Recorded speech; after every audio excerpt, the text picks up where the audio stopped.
this meeting to order. Please stand for the pledge of allegiance.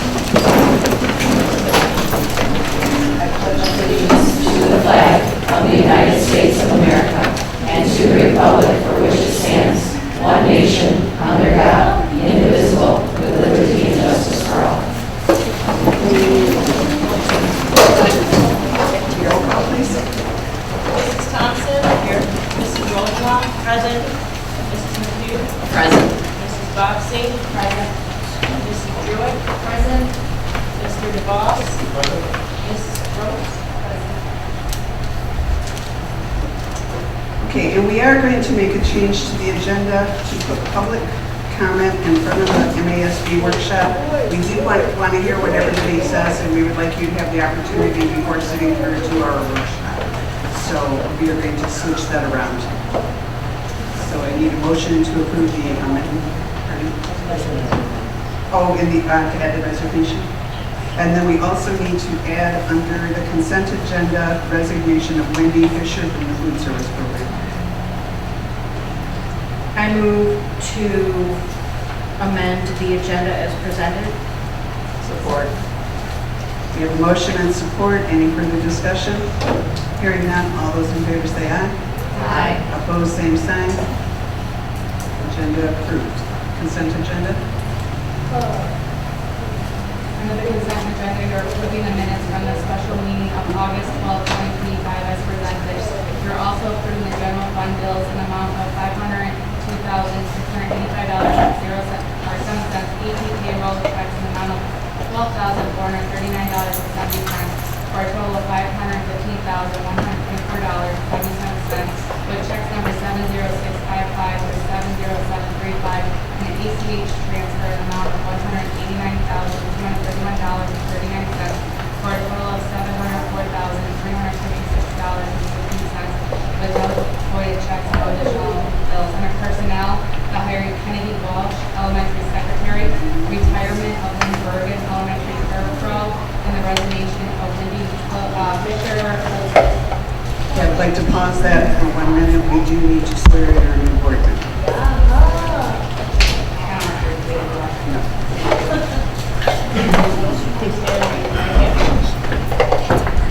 Do you solemnly swear that you will support the Constitution of the United States and the Constitution of this state, and that you will faithfully discharge the duties of the office of member of the Board of Education of Memphis Community School District, Memphis, Michigan, according to the best of your ability? Thank you and welcome. All right, so at this point we have a motion for the consent agenda. We need a second. Support. We have a motion and support. Any discussion? Hearing none, all those in favor say aye. Aye. Opposed, same sign. Motion carried.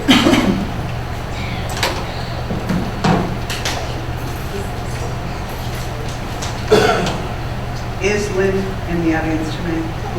Hi, Lynn. Hi. I see you now. Can you come up here for a minute, please?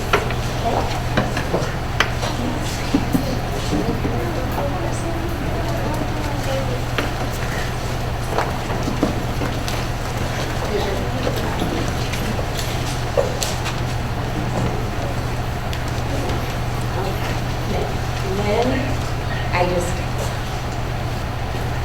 she is just the most wonderful human you can ever imagine. She approaches every single day with joy, love, faith, and a pure desire to do nothing but help kids. I have been, her two children were in my first probably 2 years of teaching. And I've worked with Lynn and been a part of Lynn's life for quite some time. And this is a huge, huge goal that I don't know will ever be replaceable. You are just the most wonderful human. You're a faithful human, and you just want to serve others, and you have done it beautifully. And I could not be happier to know you, to be your friend, and I wish you nothing. And I just love you dearly.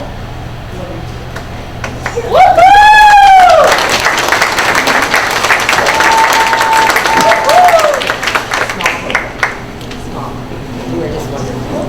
And I'm pretty sure everybody I'm going to ask Lynn to come around too, but I want to add to what Sarah said. Lynn is one of the few employees that it has not mattered what she was assigned or how she was assigned to do it. She did it with open arms and joy on her face, so she will be missed.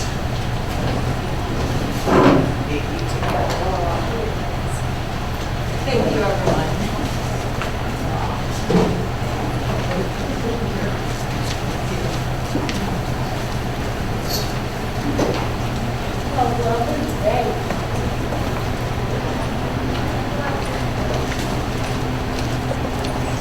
And if you change your mind, you can always come back. Welcome.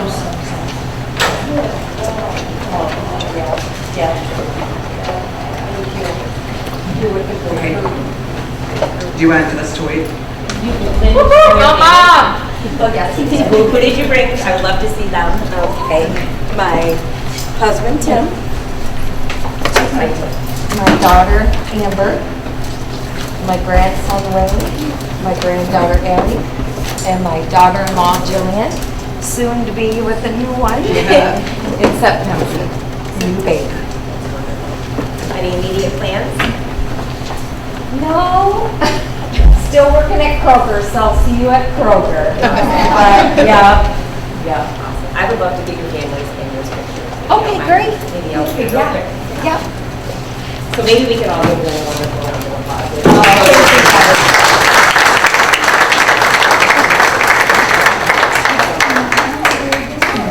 This is really quick. We're going to go take a picture.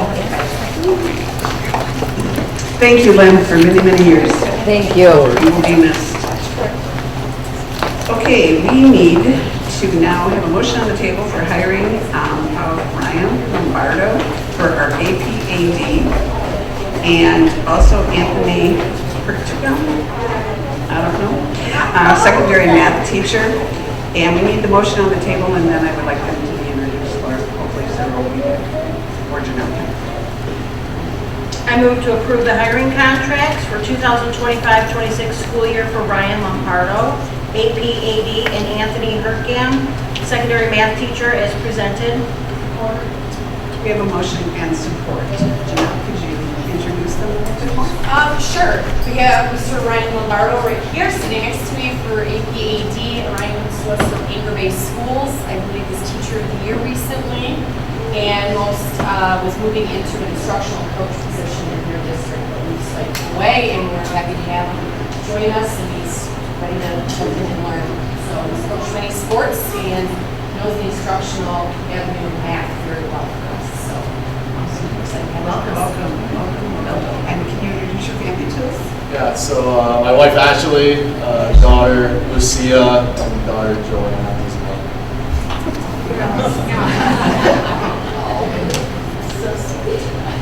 And then we have Mr. Anthony Hertgum standing in the back. He comes to us from New Boston Schools, which is over by, I guess you could say that Metro Airport is probably the most easily looking for a smaller district, somewhere that he can spend a little more time with his family at home. But he spent most of his time teaching health and high school math. So he's going to transition to middle school for us this year with the hopes to slide back into high school. Well, welcome to you too. Thank you. Thank you. Do you have family with you? I do. I have my wife Courtney and my son Elliot. All right, guys, you have to stand up because I can't see you. Hi, Courtney. Hi, thank you. Can you, Aaron, can you?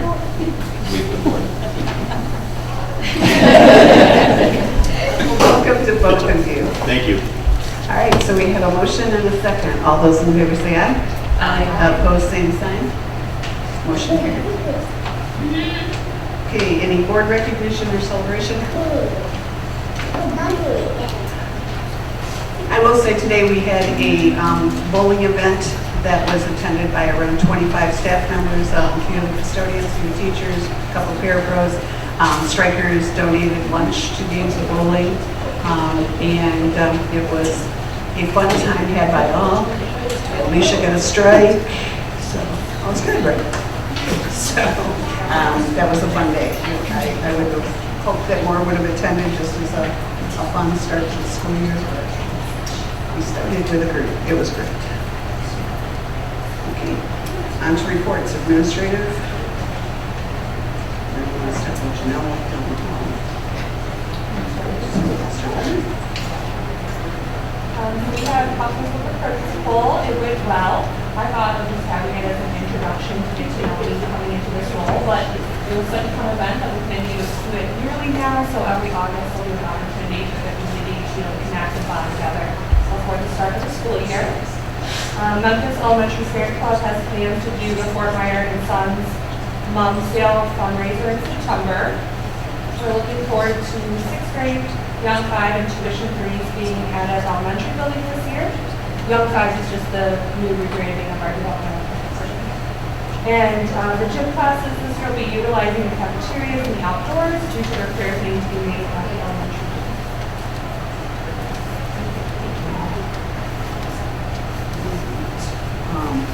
Janelle's not in here for right now. Adam, you want to go? Sure. I'm not going to take up too much time though, sorry. My last month in Memphis has been all audit prep. Our audit field works officially started today. So field work will be done at the end of the week and then they'll be finishing up the audit and be presented by October. No new news with the state budget. And nothing in the lunch program either. No.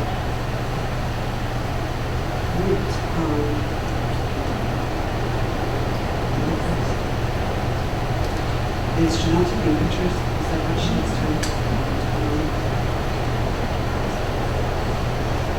Why don't we go ahead on with, of course, again. So Kathy, tickets. Is Kathy here? She's not here.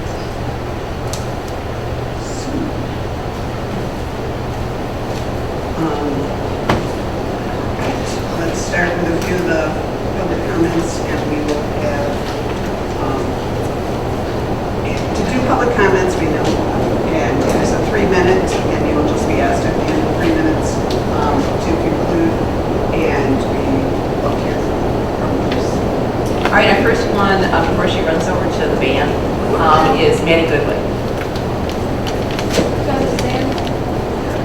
Sure. There's a microphone at the end of the table if you can use it, please.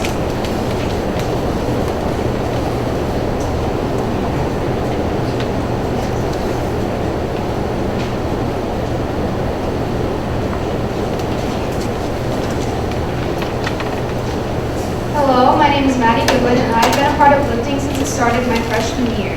That was the first year powerlifting became a possibility at Memphis Junior Senior High. While that may seem like a short time, we've accomplished many notable things as individuals and as a team, like second as a team at states, despite being against D1 schools, and many top finishers. Every practice we put forth 100% because everyone wants to be better.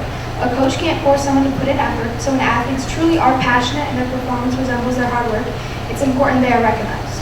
After a successful year, not having such an empowering sport would be detrimental to most of the girls involved. Every day I wake up wishing I was in the studio working on getting better. Some sports have to force that out of their athletes, but not for powerlifting. Powerlifting is a sport that not only helps with general muscle growth and strength building, but it builds confidence and mental stability. In recent times, students and athletes struggle to find motivation and believe in their abilities. For powerlifters, however, this is found simply through showing up for ourselves and our teammates. This sport betters our ability to push ourselves to be the best, most powerful version of ourselves in a safe environment that fosters our personal development through our teen years. Those are some of which are the most critical moments in our life. As a student who values athletics, a safe space is super important to me. When I first joined the sport, I didn't know what the future held.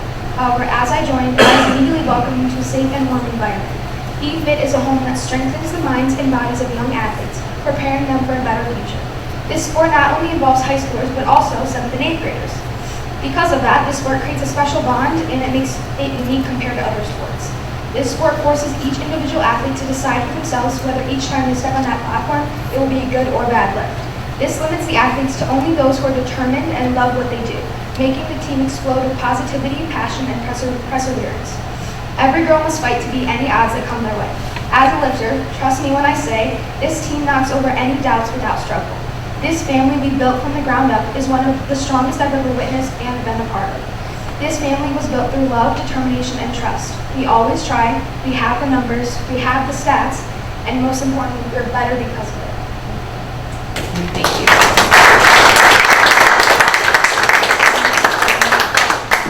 Did Matt Goodwin want to talk, or was he just going to do? Yeah. I was just All right. fill in. All right, Leslie Goodwin.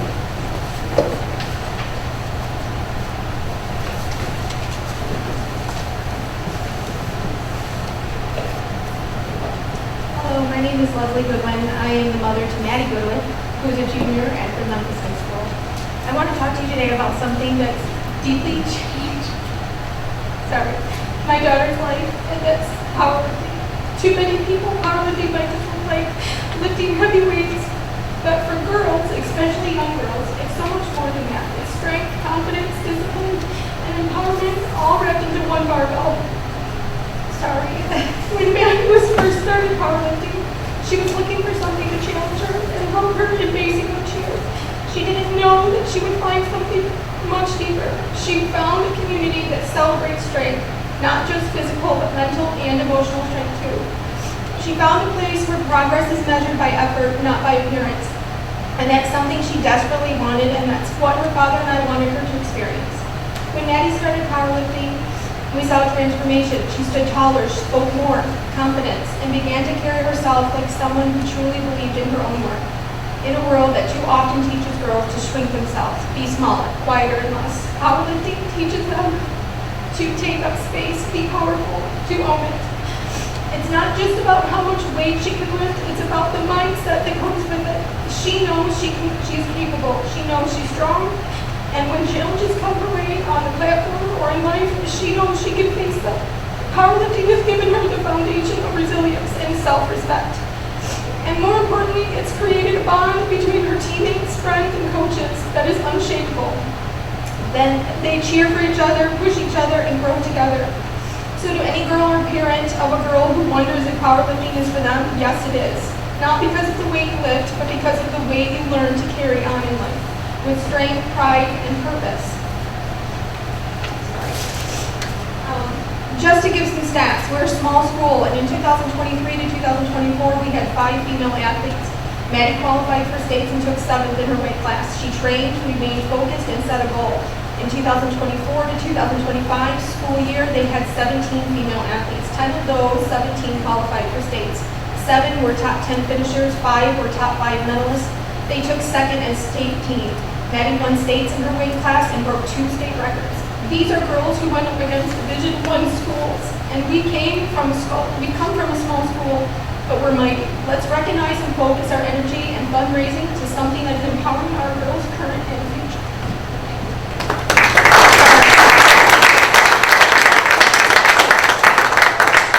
Thank you. Aubrey Baranowski.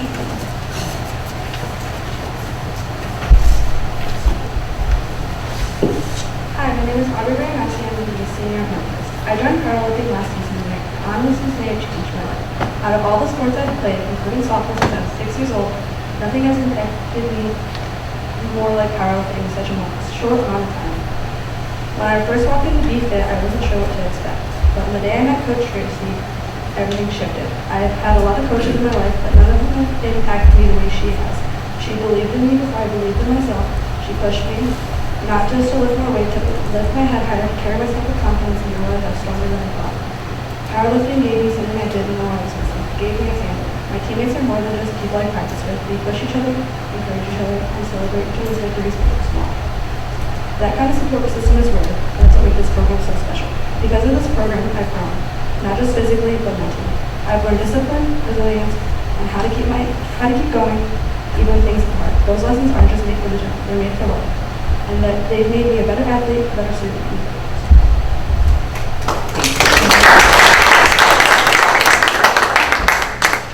Danielle Berger, is it?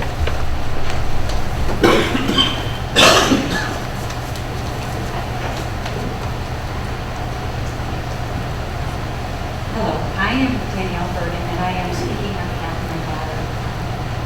She asked me to, she sent me something, and then somehow I can't get it on my phone, but I do have some access. So I would like to let you guys know, so she said, how how I wish I would have had something like this in high school. Roger Dejak used to have a gym, and I was the only girl there, and I wanted to continue powerlifting, but I had no opportunity because he left the entire high school career. She didn't have the opportunity to do it. I always wanted to have that opportunity after graduating. I talked to Tracy personally, and she became my coach. And I won first place medals in powerlifting, and it has changed every aspect of my life and how much self-worth I have. I believe I am capable of so much more now because of her. I wish I would have had the opportunity in high school and to change this for any of the girls. I don't think that that would be good. Powerlifting is the most uplifting sport there is. It teaches you that every day you have to show up and give your best no matter what it looks like. The only person you are competing against is the girl in the mirror. On my time off from college, I was able to come home and not only speak to the girls, but assist and coach. Months have passed since my last visit. I came home to substitute teach while off for the summer. During this time, I have had many girls from the team coming up to me and sharing how excited they were for the next season, asking me when I would be back, saying how they were so proud of themselves for all the PRs that they had received and also for their placings. These girls have proven immense strength and talent. The amount of time, effort, and dedication they put into this is equivalent or greater to other sports here at Memphis.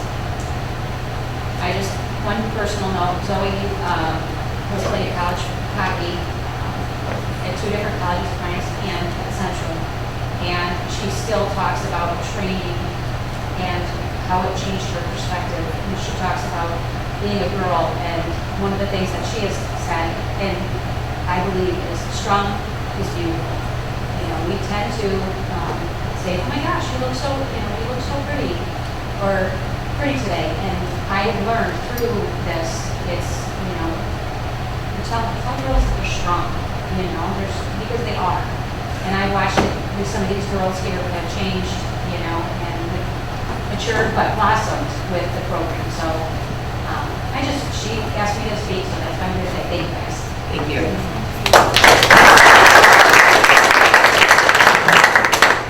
Tracy Burnett.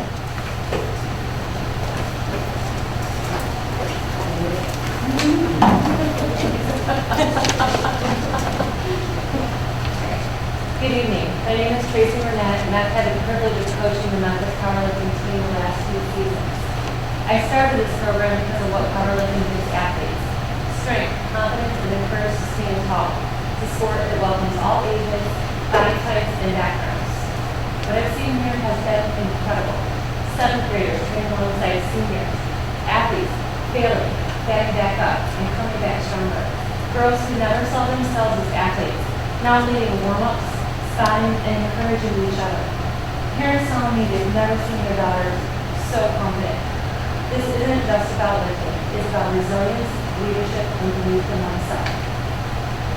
In 2 seasons, this team has grown from 5 to 17 athletes with state qualifiers, podium finishers, a second place team finish at state, and even state records.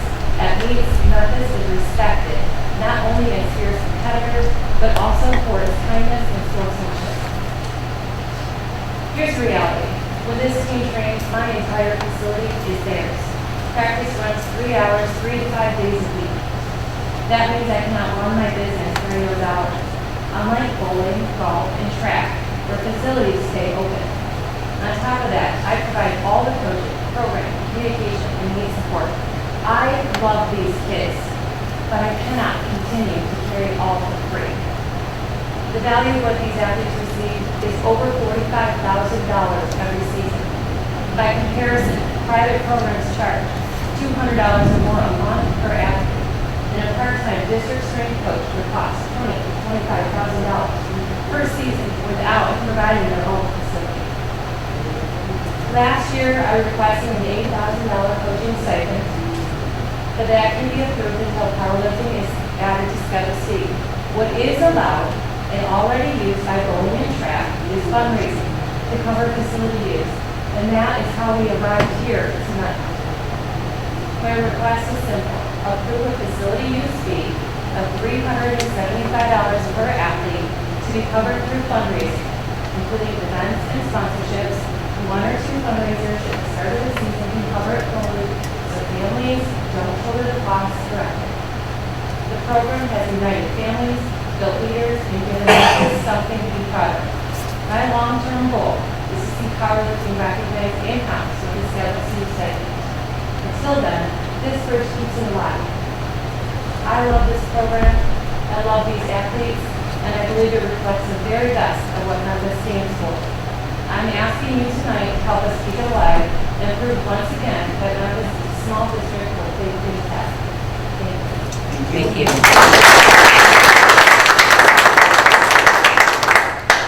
Aaron Long.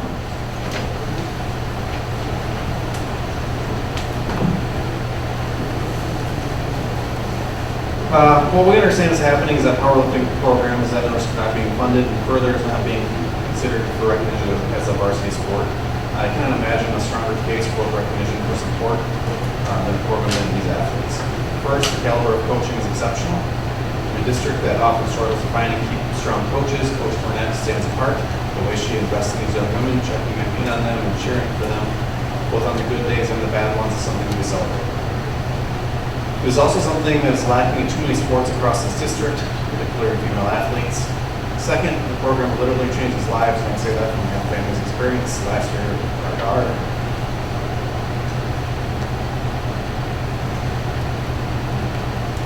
faced a major medical issue that required surgery and multiple days in the hospital.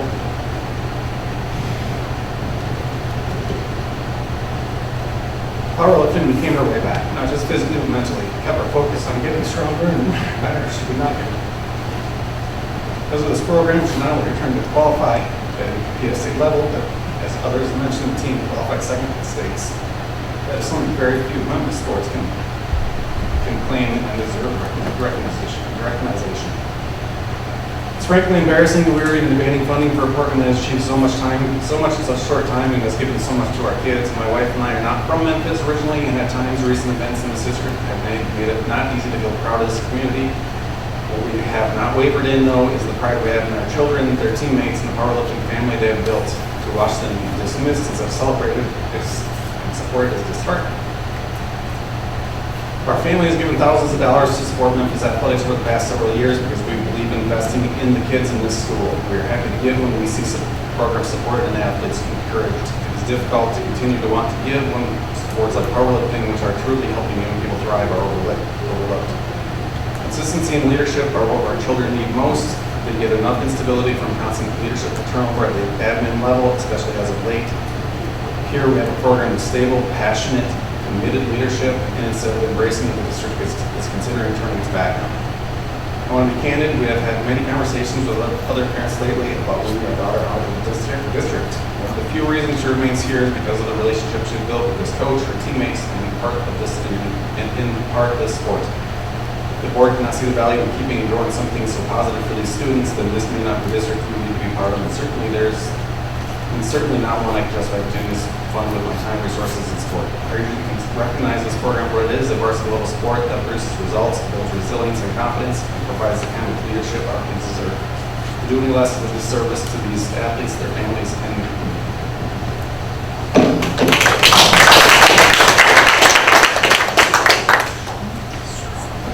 Stephanie Reel.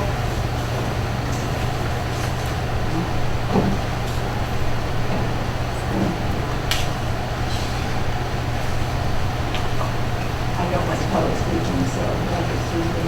My name is Stephanie, and I am the assistant coach for the girls' powerlifting team. And I'm here today to express my profound gratitude for the incredible work of the Memphis girls' powerlifting team.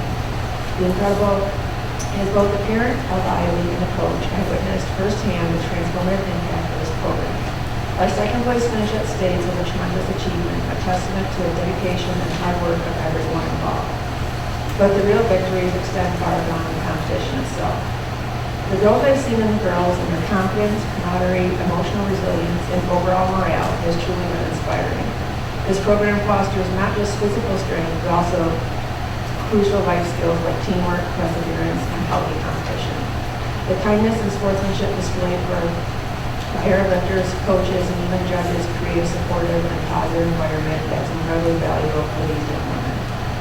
I Eileen's personal journaling over the past 2 years has been nothing short of phenomenal. The positive changes in her mental and physical health, her newfound nutritional awareness, and her self-confidence are directly attributed to the program.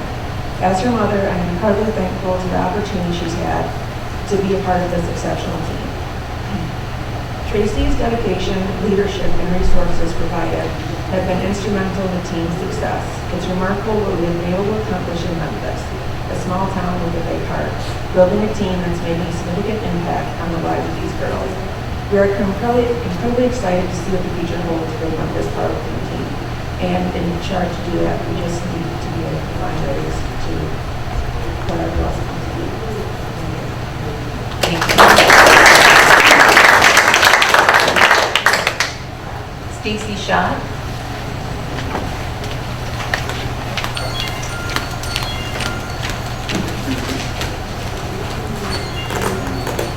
Hi, my name is Stacy Schott. Gracie Schott's my daughter. She'll be in 9th grade this year. Gracie and her friends decided to try powerlifting last season and ended up being one of the most positive experiences while attending the schools. Those girls gain confidence and strength and raise their self-esteem more than I ever imagined was possible in a short amount of time. Tracy Burnett invested so much time and energy in loss of having her gym available to many other clients for the whole powerlifting season, and she deserves to be paid as any other Memphis coach is paid. Please help us in being able to continue having powerlifting available at Memphis schools, whether it's fundraising or paying out of our own pockets. We appreciate it and we'll figure it out. Thank you.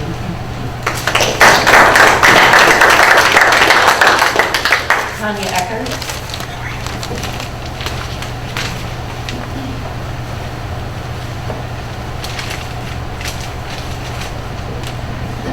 Good evening. I'm Tanya Echo. My daughter, Mia Bella Echo. She joined Memphis Powerlifters last year as a 7th grader, so one of the youngest ones on the team. And like Coach Tracy said, she was working and training side-by-side high schoolers as well, which they opened their arms to her and welcomed her like there was no difference, no age difference, no nothing. We've done a couple sports in the past, which was in a different state. However, hockey was co-ed. However, it was more geared for the boys' side. So she had to be rough and tough, which is fine. However, I noticed that when we came here and she joined powerlifting, it was just mind-blowing to me. I wrote a letter. I can read it, but I just feel like I need to speak from the heart at this point. Mia Bella she has gained confidence in herself. She has gained like strength that is more powerful than physical strength. It's her mind strength, it's her courage. It is standing on her own 2 feet. It is being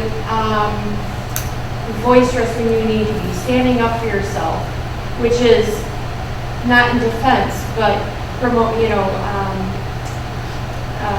just promoting yourself from within, which I believe is something that is needed for our girls today. With all the things that you see that are outside of our physical homes on social media, these girls are just being torn down and attacked, and everything is about your self-image, and everything is about this and this and this.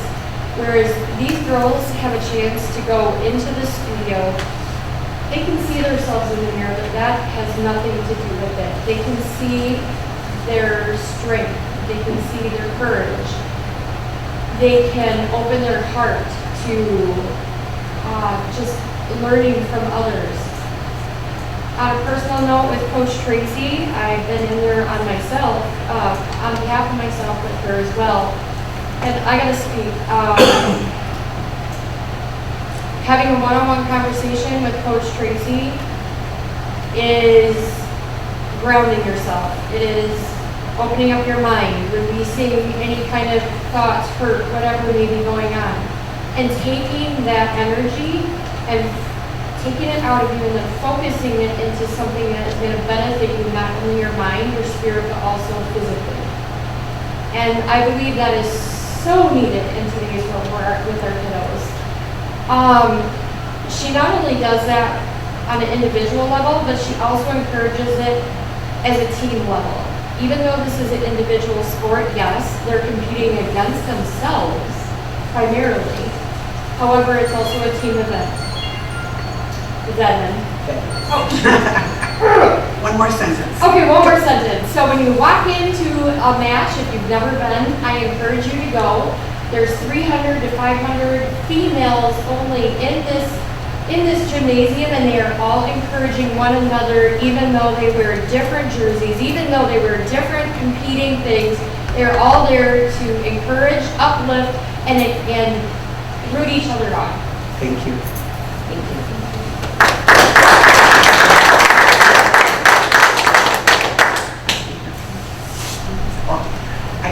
I thank everyone for coming and doing that. It is a discussion item. I just want everybody to know with some of the things, this is the first time that this issue has come to the board. And it has just been literally the last 3 weeks that we've had information and have been gathering the information on the difference between an MHSHA sport, a non-MHSHA sport. And to the best of my knowledge, fundraising has been allowed with any of our pilot sports or club sports too. So, I mean, I think that I don't see where it'd be different, but it will be a further discussion. But as a board, we need to count on these people here too to make sure we're doing it legally. We can't just add Schedule C, that's a negotiations. It's just not something that can occur overnight. But I think everybody here is so super proud of all of you and want to continue it. We'll do our best to see what we can do until we get the facilities here with the bond, which we will have a wonderful gym and we will have the facilities in a very short period of time. So we just need to bridge that gap and figure out what we can do to keep it going. Anything else? Can I say something? Yes. Okay, so anyway, so that's there, and then we've been asked if we can take a short break. Janelle, when you give your report, you were out of the room when we did it, so you give yours, and then we're going to take a 5-minute bathroom break. Okay, at the junior, senior high school level, the master schedule is completed finally. After we had to redo it, but we were able to bring in forensic science lab class, current events, and a marketing media class.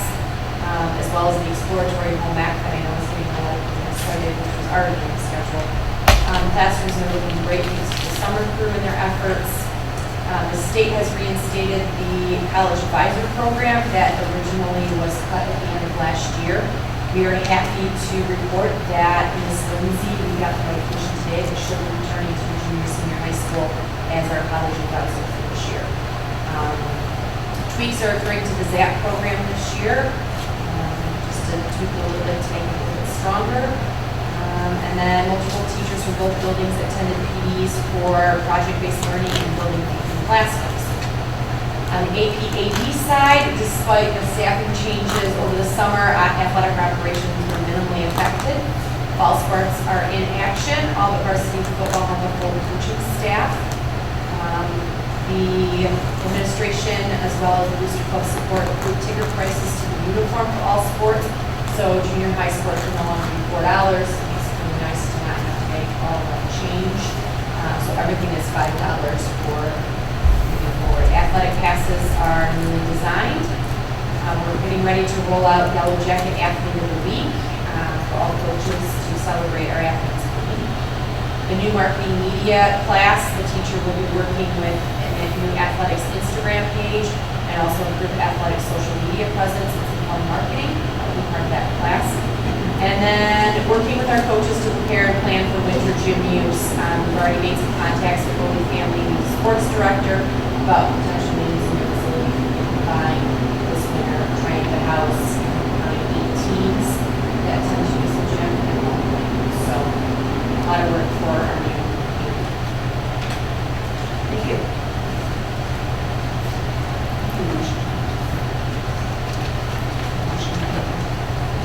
Motion to go on a 5-minute break at 6:39 p.m. Support. We have a motion and support. All those in favor say aye. Aye. Opposed, same sign. Turn back here.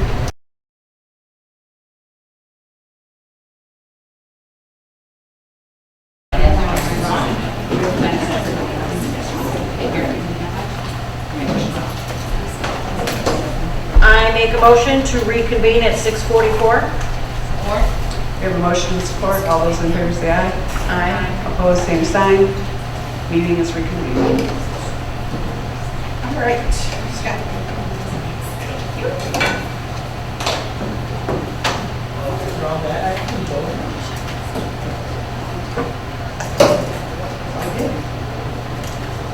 Well, thank you for the opportunity.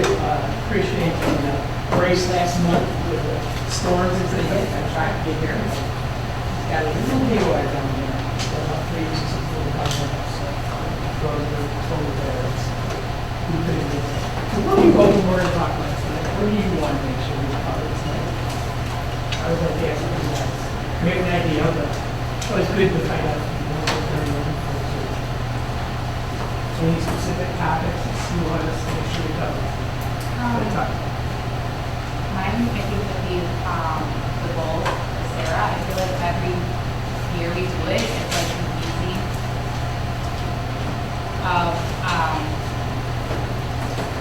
Like, 'cause I think before we decided like keep it to 3, don't be very specific and stuff like that. And that's like different than what we used to do. So if we could just like kind of cover that part of it again, make sure that everybody understands we're all on the same page. I teach superintendent evaluation. What else? I think we need to ask if you could use the microphone so the gentleman in the back can hear.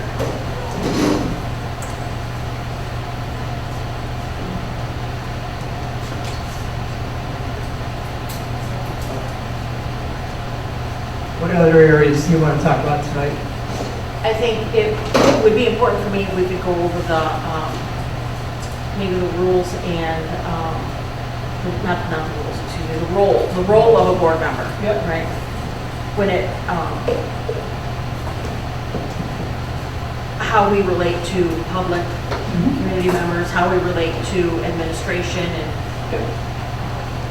You definitely cover that. What else do you talk about? Structure of an addendum? Agenda. Talk about that. He's brought up about public forum as far as when board members agree to meeting, just take it out of it as far as just, roundtable discussion or anything, and I'm not sure how that fits in. I just know that was brought up and. By those took it out. Yeah, It gave self-serving. Look at my daughter did this, and then my group did that, and it wasn't about the community, it wasn't about topics. They got Maybe it's the purpose of a board forum. Right. And then I think the other thing too is handling community concerns. When they reach one person, it's not the whole board. And how board members should handle it, and community brings things out.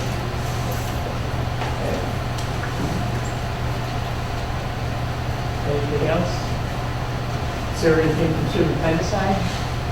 Make sure you cover. I just think that we just need to make sure that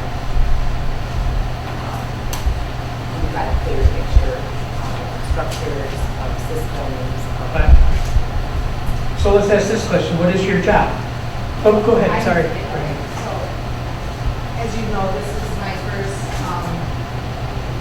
night here, so perhaps I only speak for myself. But for me personally, I'm glad you're here tonight. That because I think it's really timely for me.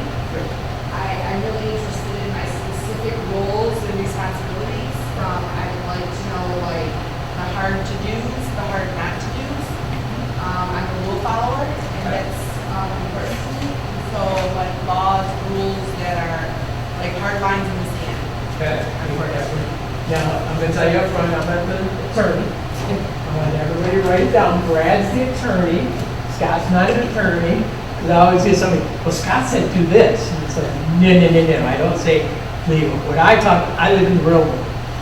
And so if we have to ask where the line is, you're too close to the line. Because public comment, perception, reality, that's what gets us in trouble. So knowing where the line is, and if you're not sure, don't get caught. Brad can tell you exactly chapter and verse where that line is. I try to keep words away from the line totally so that they don't get themselves into a lot of hot water. Yes, ma'am. I certainly don't hold anyone not offending anyone here. I don't want to do that, but being a community member outside of this board, prior to sitting on it, things leaked. And so I guess like I really have a strong passion about confidentiality. So where do we stand with that? I guess is something also. Okay, we cover that. So what is the job, sorry. Sorry, and one of the biggest things, in my opinion, we have to remember that our central focus is students, their academic achievement, their academic improvement, their well-being, their safety, and it's easy to get lost in the weeds sometimes, but we spend a lot of time talking about all sorts of other things, and that's so important in the world where that's so much. Okay, we can do that. So what's the board's job? What is your job? You have 3 jobs as a board. Only 3. We hire the superintendent. Hire and evaluate. Thank you. Don't say hire and fire. 'Cause that's a whole different discussion. Hire and evaluate superintendent. Fiscal management. No. Set policy. Set policy. Set policy. Is 2. And what's the third one? It leads to our financial. She just kind of said it. Why are we here? What's our vision? Where are we trying to go? Center for Huh? students. But that the board has to identify that as a team and be on target as a group. What are we trying to get to? We may talk different languages. Superintendent's going to talk a little different. Support staff's going to talk a little different. Each board member's. But what is everybody coming to the end result? That's where finances come out. Because if the board's crystal clear what we're trying to accomplish, we can go and check the budget. And we can make sure the budget's being focused. So if you're saying math is a critical mass for us this year, and the budget's being worked on, you're going to say, where's the math money? And if it's not, then your vision is not being forwarded through. When we're crystal clear what we want, it allows her to be crystal clear with her team to be able to drive that shift for us. We're not the managers, we're the visionaries. So those are the only 3 jobs we really have. Hire, evaluate, superintendent, our only employee. Set the policy, the framework by which this district runs. You can't be here 7/24, nor should you. So you've got to leave this really nice framework. What can you do? What can't you do? You know, the hot topic right now is cell phones. But that's the board's decision. Within what the state's telling you, the board has to decide what that policy looks like. With input from the staff and superintendent, because they have to make it happen. So we need to have the input. It can't be just us saying, we don't want funds, because there's a whole ramification of how do we make that happen, or how do we prevent them, and all those things. So that's where we tell our superintendent, hey, we're thinking about this, can you do some research for us? See what the other districts are doing. You don't want to be out in front of some of these things. You want somebody else to break the water for you. You want to see what other people are doing so you're not making that same mistake that they've already made. Especially the bigger districts, they have a lot more central office people, and so it's nice to let them kind of lead the way and get through all the hard stuff and the legal stuff and all that. So if those are our 3 jobs, what's your superintendent's job? Chief administrator? Evaluate them. Administrators, okay, evaluate. Run the district. Run the district. To make it really easy, everything else.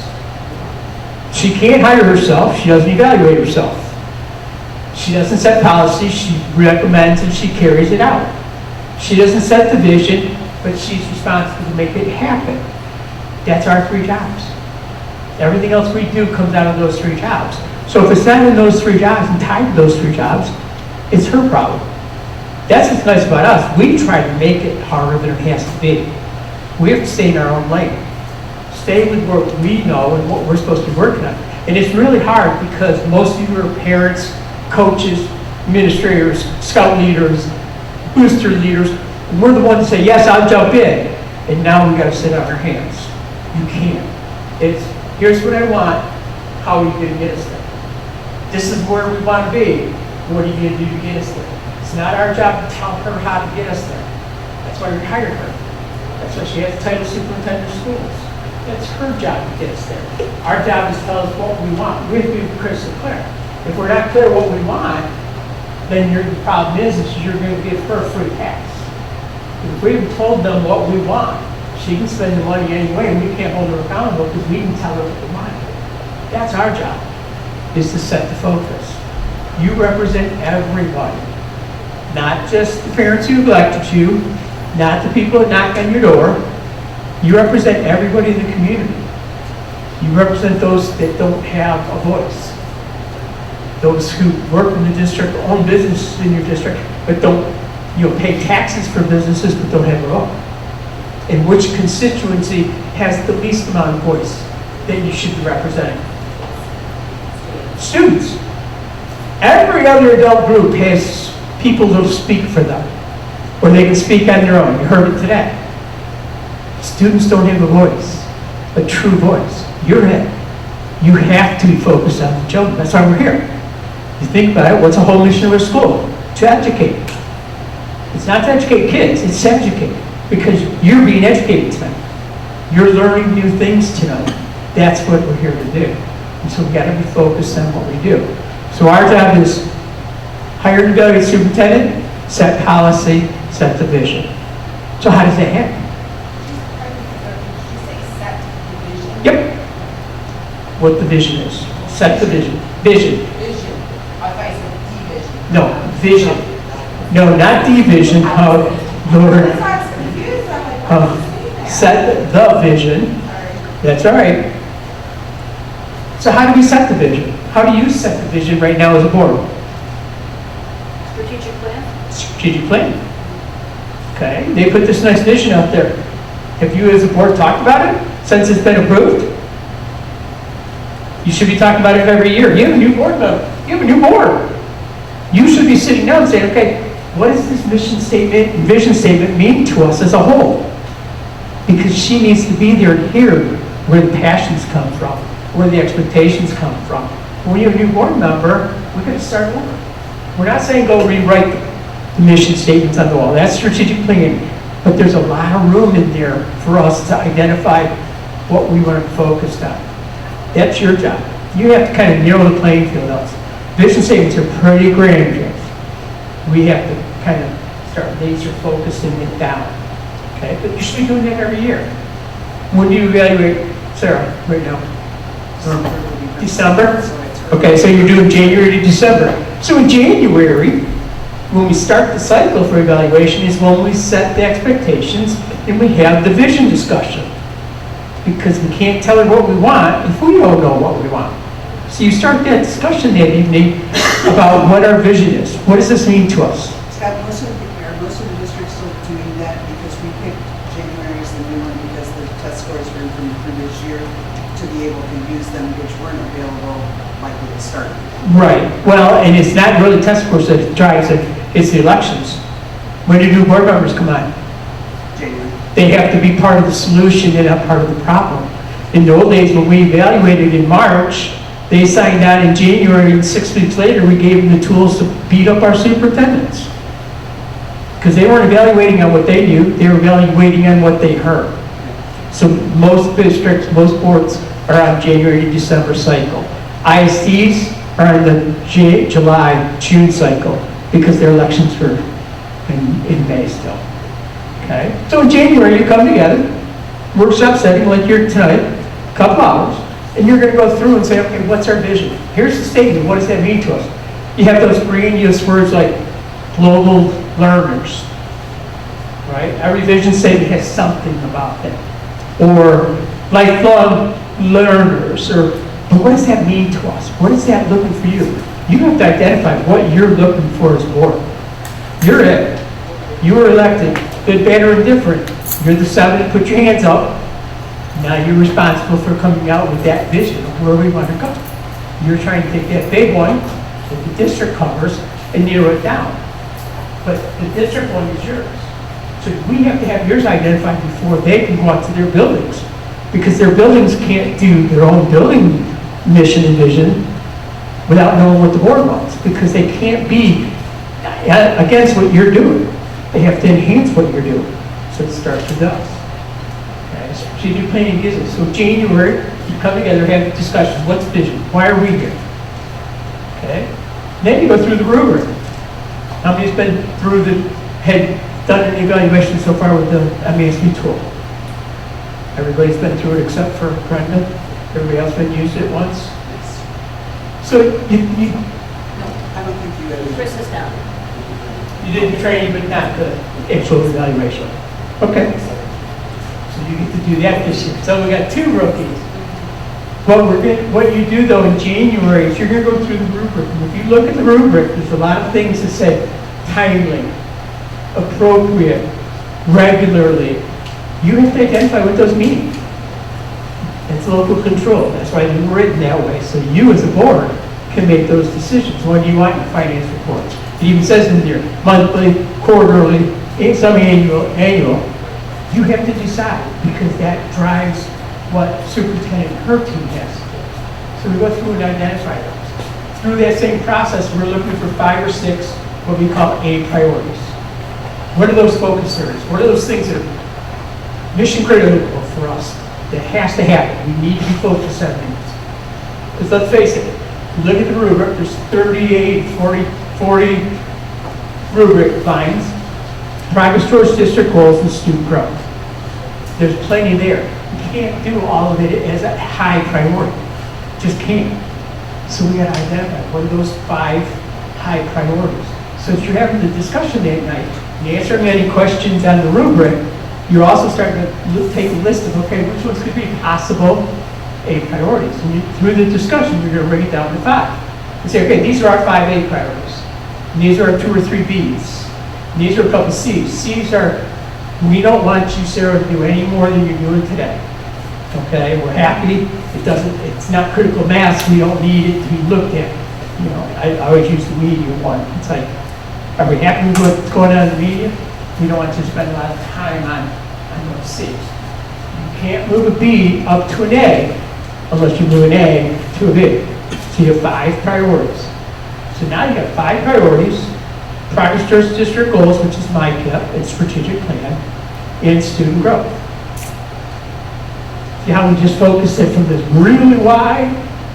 Now we brought it down to 7 focus areas for us as a board and our superintendent to focus on. And 2 of the biggest ones are student growth. Quick question. When you say 5 priority areas on the rubric, do you mean those are the 5 areas that we Individual the subcomponents? lines. Individual lines. So you got A1, A2, A3? Yeah. A1 could be one of the 5 priorities. That's what I'm saying. So Yeah. then what do they do with the other stuff? They're still there. They're just B priorities. We're going to still look for them. But when we want you to work on stuff, Yeah. we want you to focus on that. And when we do our quarterly touch bases, that's the first thing we're going to share with The us. 5, okay, and then, Right. but those are separate from your goals. No, those are your goals. Okay, because the last time we had someone out, they said we should not have more than 2 or 3 goals. We don't even encourage goals anymore. Yeah. Because if you think about it, again, the rubric's got 40 items. Progress towards district goals, which is your strategic thing in MyPIP, pretty broad. And progress towards district or student growth. There's plenty there. So when you're saying we need goals, you get it out of priority, saying these are the things we're looking for. We want this to be a priority. It's in there. Everything that we do is in that rubric, so we can focus on those. So she knows exactly what you're expecting from her. So are you suggesting that we change our language? Instead of, we're not setting goals, but we're picking Expectations. priorities, expectations. What do So you it's expect no from longer her? 2 to 3 goals, but 5 to 6 priorities / expectations. Exactly. Am I Exactly. understanding that right? Yes, you're exactly right. Now I understand. since you Because raised she, it like that. because she's already, we already said in my kid the math and the reading and the overall stuff and the student Right. progress is showing whether we're making, so we don't even have to really be thinking about that in our priorities No, because they're already. it's automatic. Those 2 things, H and I, progress towards district goals and student growth, are automatics. They're one of the 5 priorities are from the 5 professional domains. It could be 5 from all in the one. Doesn't have to be 1 from each area. It could be 5 in the board relationship, or it could be 5 on financial. It could be 5 on leadership. You have to identify where the critical mass is for your board and the district. So now you have 2 master things, right? Progress towards district goals and growth, and then 5 expectations, 5 priority expectations. Okay, so that's 7 focuses that superintendent has. So we've gone from 50 down to 7, which is more manageable for us. I mean, most of us have families and jobs. We can't, if you think about school board 724, 52 things that we got to look for. And so we narrow it down, we can focus on. Now, it doesn't mean we forget the other 40 things. They're still there, but they're not high priority. We want to make sure they're happening, but if it becomes a high priority, move it up, move something down. So there's only 5 there. And that's what's nice about us. We don't have to wait till the end of the year now, because we're going to meet quarterly, right? That's how the training is. You meet quarterly. So we come to March. First thing you're going to give them is an update on student growth, progress towards goals, and your 5 priorities. That's the update they get. So we don't have to guess, well, what does she need to give us? Well, we just said those are the 7 things we want. So that's the first thing she's going to give us before the touch base. Any questions you might have, you get to your board president, and she can give them to Sarah. She can answer those and get those back to you before that session. Remember, anything that talks about the job she's doing is confidential. That's why we can go into closed session. It's not to be shared. Don't leave your paperwork laying around at home so somebody can pick it up or in the front seat of the car. You're the 7 eyes that have it. And it's the #1 reason why board superintendent relationships fracture. Because we talk out of school, she's only told the 7 board members, tomorrow morning she's got people at 7 o'clock knocking on her door. Why are you talking about doing this? And it's like, well, I only told 7 board members at 7 o'clock last night, so somebody, and no, she's not going to give you as much. And then you're going to say, well, I had enough information to make a decision. Well, yeah, but I can't trust you with the information because you're going to share with everybody. Confidential is critical. And some of it is legal. When you're talking about the job she's doing for any person in your district, that's confidential. The job they're doing, even the superintendent. Now, once you approve her evaluation at the end of the year, once you vote on it, it's now public document because you've now taken official action. And that's what turns it into a public document. But up to that point, it's confidential. So should there be a situation where something does get out, how does one repair that relationship?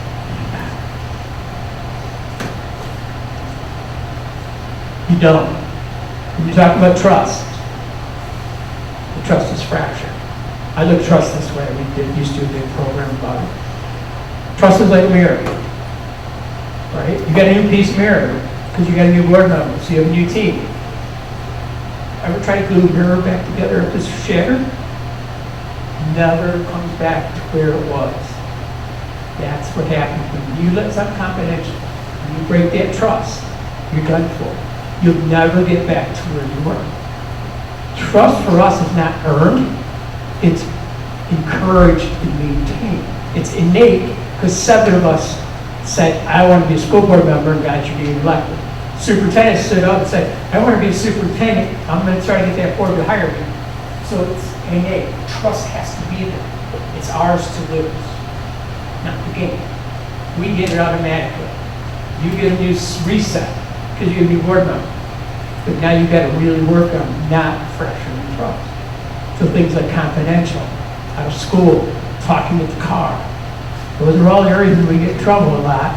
Is when we go out after the meeting and we don't say much in the meeting, but then they see us out there going in our cars and they think that's where the meeting's going on. You might be talking about, the Lions or whatever, but the community sees you out there talking and think you're in school board service.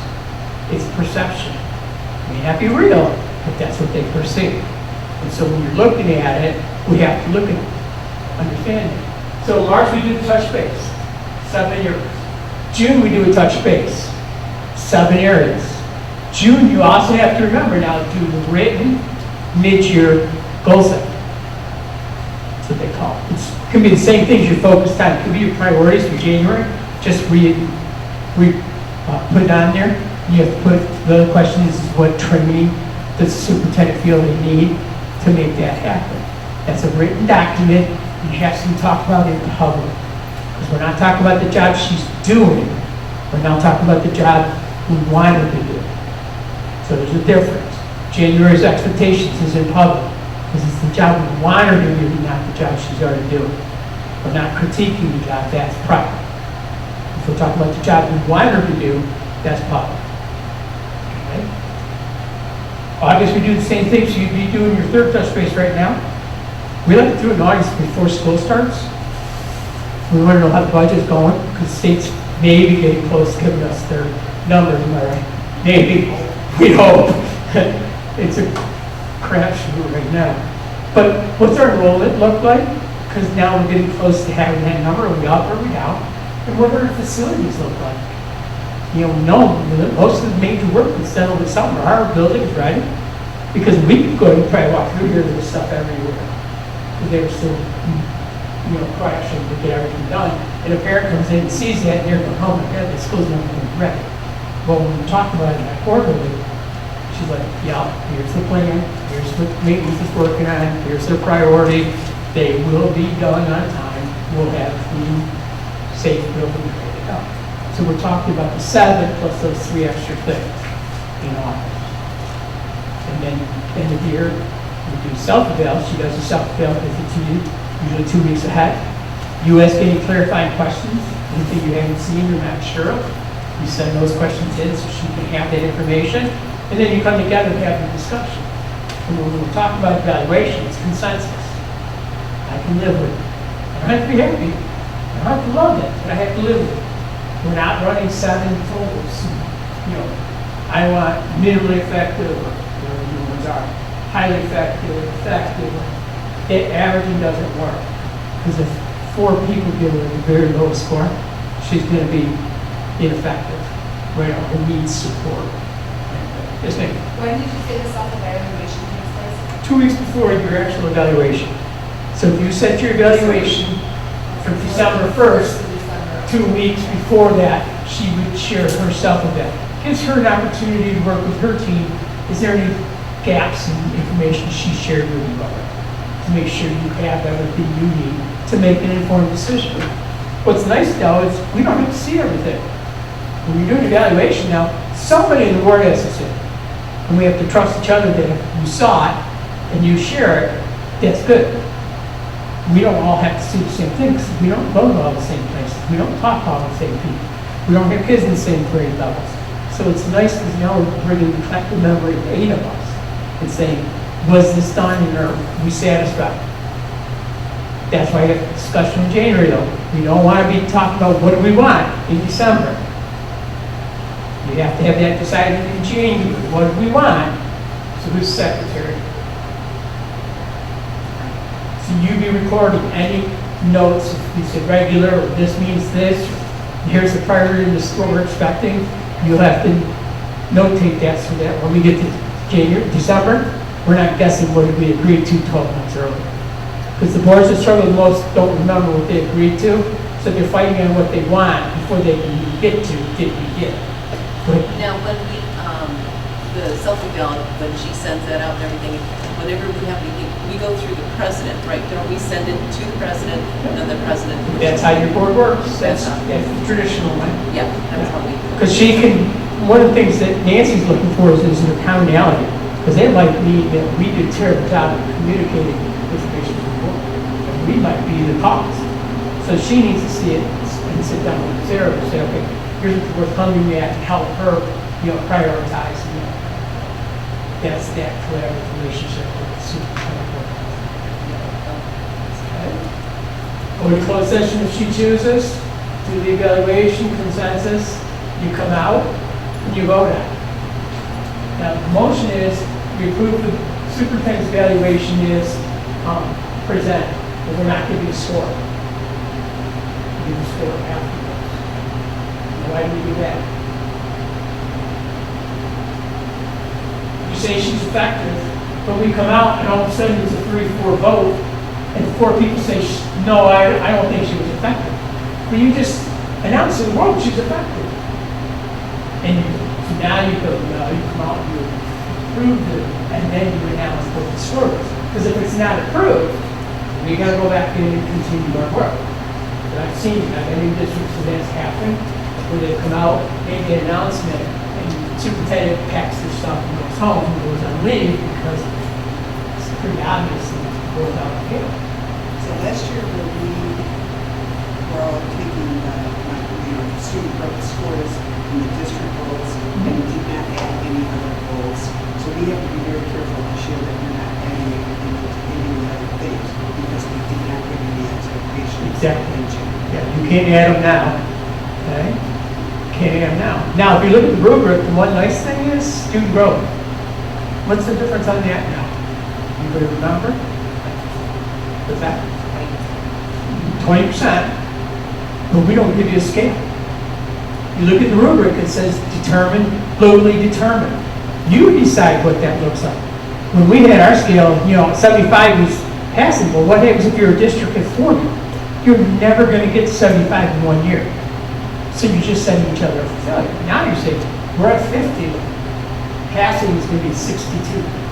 So you're setting those thresholds for with the superintendent on where we should be. Because now, what's that? In January. In January. So even though the board had said it previously, like what effective looks like, what previously highly effective, effective, minimally, and then in. Right. And then there was thresholds for that. Right. In those four, the old scheme, we actually put the scales. Yeah, so Now it get does. rid of those The board sets the scales every year. every year. Because you're looking at where you're at today. Yeah. If you're at 95%, you can't say I'm at 102 next year, right? Mathematically, it doesn't happen. But also, do we show growth at that point, or are we trying to maintain where we're at 95%? And that's what the board's trying to determine. What's nice is we don't want a data drop at the end of the year. We want little bits each month over the year as data comes in. So we're seeing it on a regular basis so we can react to it. If we see something we thought was a priority and it's not happening, we can talk about it in quarterly touch base. Or vice versa. We thought this was going fine, all of a sudden we might have to go back and make it a priority all of a sudden because the numbers have dropped to that. You need to be seeing data. The worst thing we can do is give you a stack of 10,000 pages. We call it death by 10,000 paper cuts. You can't get through it. You can't understand it. We need to boil down. So we're getting in a little bit at a time. It's a lot easier for us to utilize and synthesize to make a decision on where we're at as a district. When you talk about student growth, I guess, is it like depending on the district, but are people going like you said, like we're at 50%, we want to be at 62, or do you say we want to see like a 5% growth, or like which way are you going? Most are threshold. Okay. We're at 62. If we're at 55, let's say we want to see 62. That's the number we all agree to. And she's looking at it, but you got to be clear. Is it total composite? Is it math? Is it ELA? Is it science? Is it social? Most districts look at two scores, ELA and mathematics. And then they combine those into one final. We look at the social studies and science scores, but we don't utilize them necessarily because if you follow the numbers, they're way down here. They make no sense. So you don't go by, we're at this percent, we want to see 10% growth of more proficient students in math? Well, what you do is it's not 10%. What's that number? Okay, so you just put a formula. Okay. So there's no guessing because if you do it 10%, what happens if you lose 50 kids? Yeah. Or worse, you gain 50 kids. And those numbers are now skewed. If you say, no, we want 62% of our students showing progress. Now remember, proficiency and growth are two different things. Yeah. So let's, And we're talking NWEA. we're talking growth. So NWEA, pre and post testing, high school can use their benchmarks to look at them. There's different things because they allow it to be free. MEP is not a required one, RMSEP is no longer required. It's called the Moss House. That's 6 months later, doesn't tell you anything because those kids moved on. It's too late to fix those. Now, NWA, you get 3 times a year, right? You're going to take it in September, you get scores. You're going to take it in January. Within a week or two, they've got scores to share with you. See, you can start looking at it quick and turn the ship if you need to. That's one of our jobs. If you think about it, we're setting the vision. So we want 62% of the kids showing growth. Right? You're setting the vision. You're saying, this is what we want. This is what we believe our kids need to be at this year, so that next year we can go up another 8, 7. And we're working rapidly to get everybody at growth. So when we do the goals and stuff like that, say we're not 62% growth, we're not coming up with goals of the way we want to see that done. Anything else like that, that's her call, that's her decision, we're just saying we want to see growth. Yeah, the minute you tell her what to do, she's up the hook. We're not responsible for the outcome because we told her what to do. We don't want to. That's a very broad goal. We want to say we want 62%. It's her job to come to you and say, here's what we're going to do to get you to 62% growth. Because she's going to go back to her team all the way through the classroom and say, okay, here's what the board's expecting. So what are we as a team going to do? We've got professionals out there. We need to let the professionals do their job. We're not professionals. Whether we were in academics in the classroom before, we joke, you're on the dark side. All that's gone out the window. We're on the other side because we're not making those decisions. Yeah, I think we went from like very specific goals for superintendent, like 6 years ago when I was on, to now very broad. So I think like that's where it's like kind of gets confusing and stuff like that, but it is broad. The key is it's not about the scoring of a rubric. It's about the 8 of you sitting down around the table, just the 8 of you, having a discussion. When she sees where the passion's coming from, you know, you're really frustrated about math, the math question, she can just see, well, okay, she can read that pretty quick and go, okay, that's a hot button. Put something over here, or here, whatever. She can read into that. That's why we have to be, it's a discussion. What did she do well? What didn't she do? What we thought she was going to do and should have done. That's what the discussion's about. Because now we're having the discussion meet instead of just saying 62%, good, go, bye. But is it fair, like, is it like say, like, hey, this is a very broad goal, we're not going to do any more, like, talk on it, but at the end, like, you didn't meet it, I think you should have done this, this, and this? We're going to get a quarterly touch basis. Okay. So if we get a score like NWAs, they give you English and math. So you could have an idea where the kids are coming in right now. So when you have your end of the year meeting, you'll have those scores. But then in January, you'll have new scores for next year because you'll have the mid-years. And so you're seeing all the time. So if it's not working, we have to make an adjustment. The best case is you're at 62 at mid-year, bump it up. That's the next part. We can move this ship on the fly instead of wait once a year. I guess my question too, though, is in response to what you're saying, if we really thought that we saw a vision, like, for example, math was really an area, but we were only offering programs at the very, very low level, and our parents in the community wanted some higher level math classes. That could be a priority area, but we said that we want more well-rounded classes to meet the needs of all students in the area of math. And now what? I mean, that could But be you're not telling her what math classes, AP, any of that, because that's her job to figure out what's the best and fits into your master schedules and your staff's credentials and all that work. That's what she is. Our job is to say what we expect. So you have an input in it, but the input's only more like we'd like to see this happen, not how we want to. And understand, those are the kids that struggle the most to show growth. Those AP students. Because they're already up here. Right? They're at 95 already. They learn in spite of us. And so we don't offer them enough. And so if you start looking at them, they're actually regressing by the time they get out of here in 12th grade because we haven't been able to offer them enough. That's the hard part of that growth, is it's got to go across the whole spectrum, not just any one group. Just so I'm understanding correctly, it's going to be these quarterly meetings that you call touch points or whatever. So Sarah's going to be bringing data to these quarterly meetings, so you can compare like the last touch point to the current touch point, and it might not be like 62% in the 4 months, but at least you're showing growth going towards the end, and that's what Sarah's. It's not necessarily coming at the quarterly touch base. You don't have a quarterly touch base till December, but we're going to get an NWEA score in 3 weeks. We're not waiting for December's touch base to see those scores. We want to see them through the year. Then we'll get basically talking about where we're at, where we're going, have some dialogue. We're not trying to do it all in one session with all that data hidden. We won't have that until February, we won't have that until October, we won't have that until, Well, that's what I wasn't clear on, so thank you for clarifying. Yeah. And the other thing too was like, so if Sarah's falling short on, like Ada was saying, if she's like, we want you to meet goal A or, you know, or whatever, and figure out how to do it. And then we have a meeting with the data, and let's say Sarah's falling short on it, she's not meeting it. We don't get to tell her now what to do to change it. We have to say, you figure out how to make it better. Yep. Okay. That's why she's got all the good soup behind her name, right? All those degrees and training, you know, that's her job.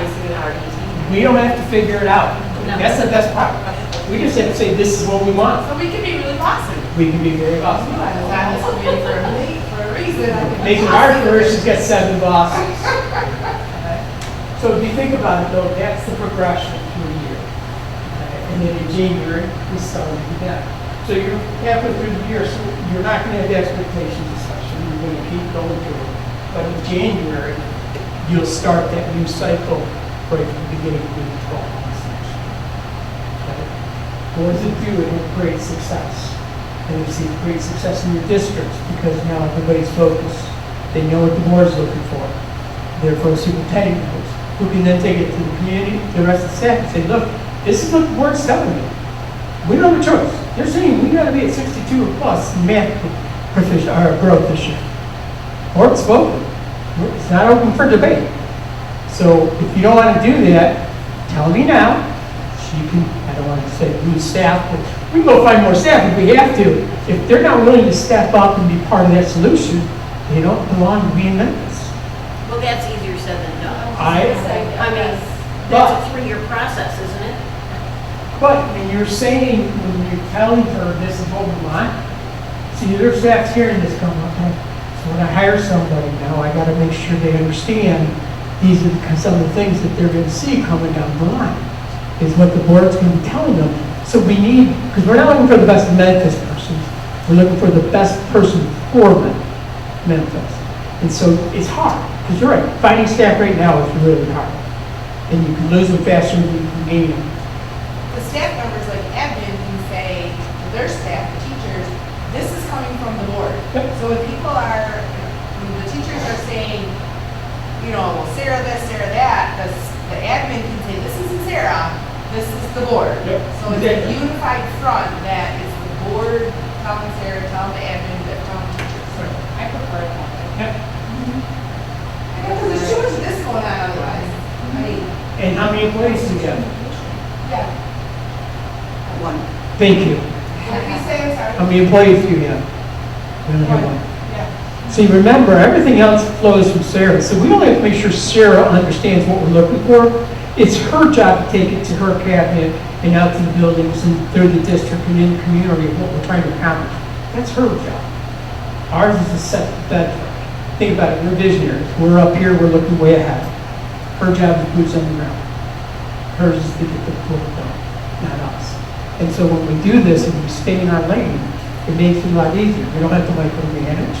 We don't have to know everything that's going on. We need to know the high points. We need to know things that are coming on the agenda down the line. So if it's potentially on the agenda, we better be getting some information long before it gets on the agenda. So we can have some discussion or at least start thinking about it.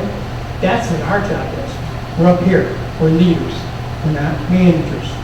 That's her job. Now she's both. So she's got to lead her district, but she's the chief manager of the district. We have no management responsibilities at all, if you think about it.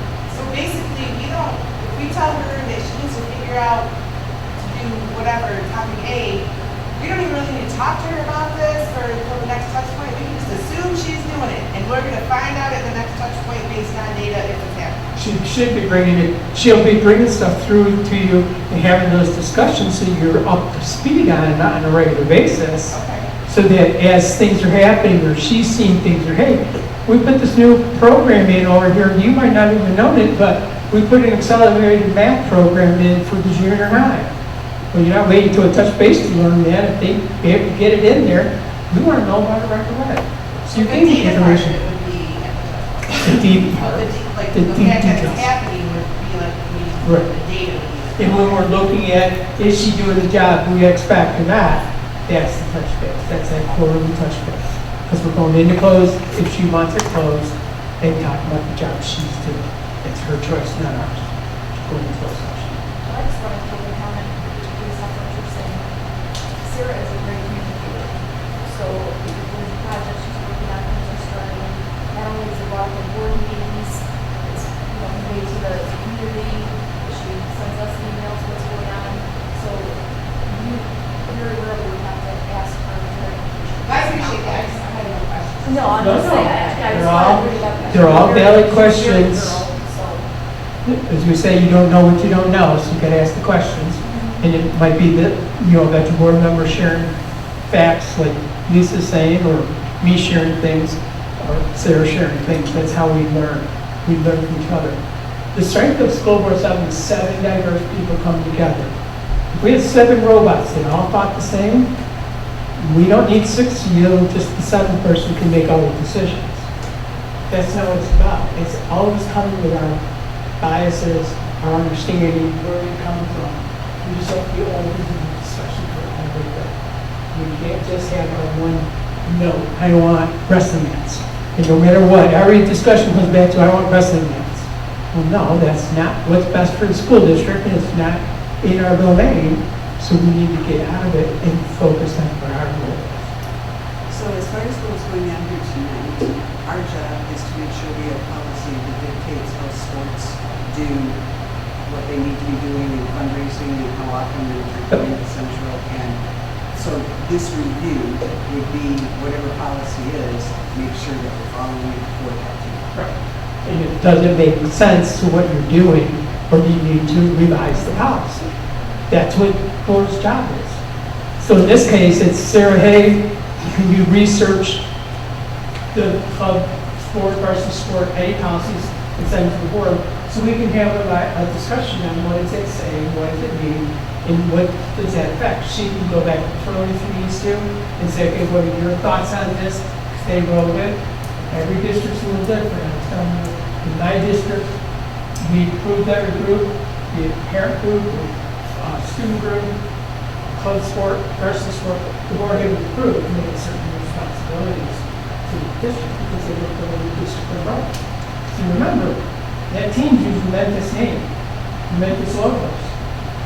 They represent, whether you say yes they are, bless them, they're still out there representing your school district. So we need to make sure we have a policy that covers those kind of things so that we're not getting surprise that grows.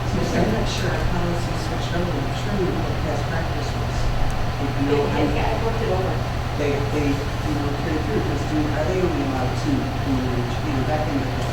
I looked at policies today, the fundraiser policy just says it has to be approved by the superintendent. No number. There's no number on it, and there's no policy that I've seen at all by athletics. It's just that athletic camp, correct?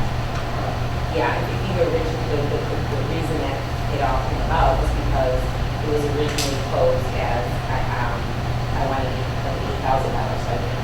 And then Adam had to get involved with GASB and all of the other nonprofit laws. That is how the whole conversation started. And like you said, it's contract, segregation. Well, there's so much of it, but I think, once again, the policy is, all we can really do is make sure we have a good policy for them to follow in the future. Their input to develop that policy.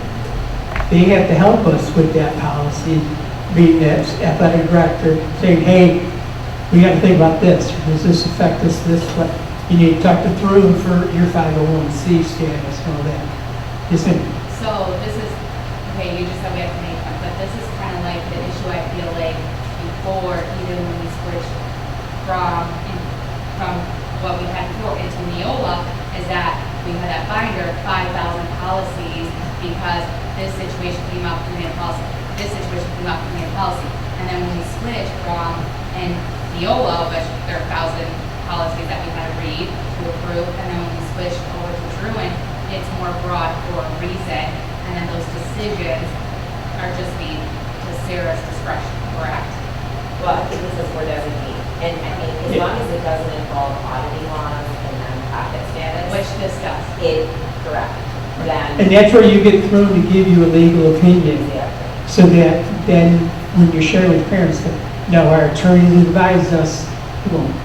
And that saves us a whole lot of grief. Now we get to blame the attorneys. They're the bad guys. So is this even an action item then? This is like, it's just a discussion. But I'm sure they fundraised for the last 2 years. They have. I mean, so therefore, we have already allowed them to fundraise for 2 years. I don't. Well, always start with your policy. Go back to your policy, see what it says, and start there. So then what do you recommend in this situation when our policy says it just has to be approved by our superintendent or designee? Well, there's your answer. It's up to Sarah and her team. So that's what we do. Most of those decisions, they're not ours. Where does the powerlifting or any sport, any fundraiser fall under your mission or your vision? Typically fundraising benefits, like the athletes or the program. Yeah, can you talk to that? Yeah, Janelle and I were just saying, the problem with what we felt that what was being brought to us was a couple of things. One, they can't fundraise, and I don't know I don't want to take your time because it is an action item discussion, so we can push this back. The fundraising funds cannot benefit one individual, even if that individual is a coach or teacher. The ASB 84, which encompasses all of our internal freshman states that it has to benefit the group as it is. So payment in any form that directly to the individual could be a violation of the ASB. One of the other major problems that I had with it is a potential conflict of interest that the coach is also the business owner. So as the payments come in and the payment goes to the facility, she's also the owner of the facility. So is that, I just have concerns that if, are we trying to skirt the rules and could we still be in violation? Or if anyone FOIAs this and looks at an email says, well, you said you can't pay me a coaching stipend, we'll just make it a facility fee.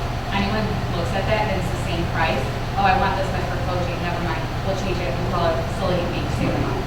Come on. So that's the 375 per person for facility fee? Yes, we'll change it. That would go to her. That would go to her. And that's what I'm saying. This is where you guys have the discussion, but is it really a board issue? No. You can give her some ideas where you're at, because she's going to need your support without it, whatever decision you need. But the biggest thing is you need to go do the research. You got to look at our policy. You need to talk to Thruin, you got to talk to some other districts who might be in the same situation and see what they've learned from their mistakes, so that she can come to you with a recommendation on the policy. If it needs to be adjusted, she can then bring that recommendation back to the board to make that policy adjustment. That's what we're here to do. How would you suggest we handle a situation such as this then when, this board, I believe I speak for the board when I say we support our administration team 100% in the decisions that they make. But when the community members are coming to us in emails, phone calls, in person, and wanting to talk about this and not understanding, I feel like by it being put back on our shoulders, we're now undermining the administration team. And that's what parents are going to do, because it's easy to come catch you at the grocery store. Can't we just go talk to Sarah? That's the key. You need to say, look, this is not a board decision. This is not in the board's domain. You need to talk to the discretion. They're making, it's their decision to make. So no motion should be made tonight about this, it's a discussion, and then There's Sarah no action. with it, what she You don't wants have to an do. action on the agenda. It is an action item. It is an action item. That's why I don't know. It just says discussion though, Leslie. Oh, if you look at the agenda. I thought in the email though, It did say said action if item. if we wanted to make a motion or something like that, so that's where I Well, was thinking. let me put it this way. Action item. I would not take any action because all those parents left thinking you weren't taking action. And the worst thing you could do is try to sneak something through right now, Right. good or bad. The repercussions you won't recover from. I think what you need to do is tell Sarah, look, go get us some good data. Dr. Amy, go get us some good data. Make sure we know what the law says, make sure what the other districts are doing, and come back to us with a recommendation, what we expect to do. It's their decision, but they need to loop us in, because you're gonna be the hot spot in the community, because everybody knows you.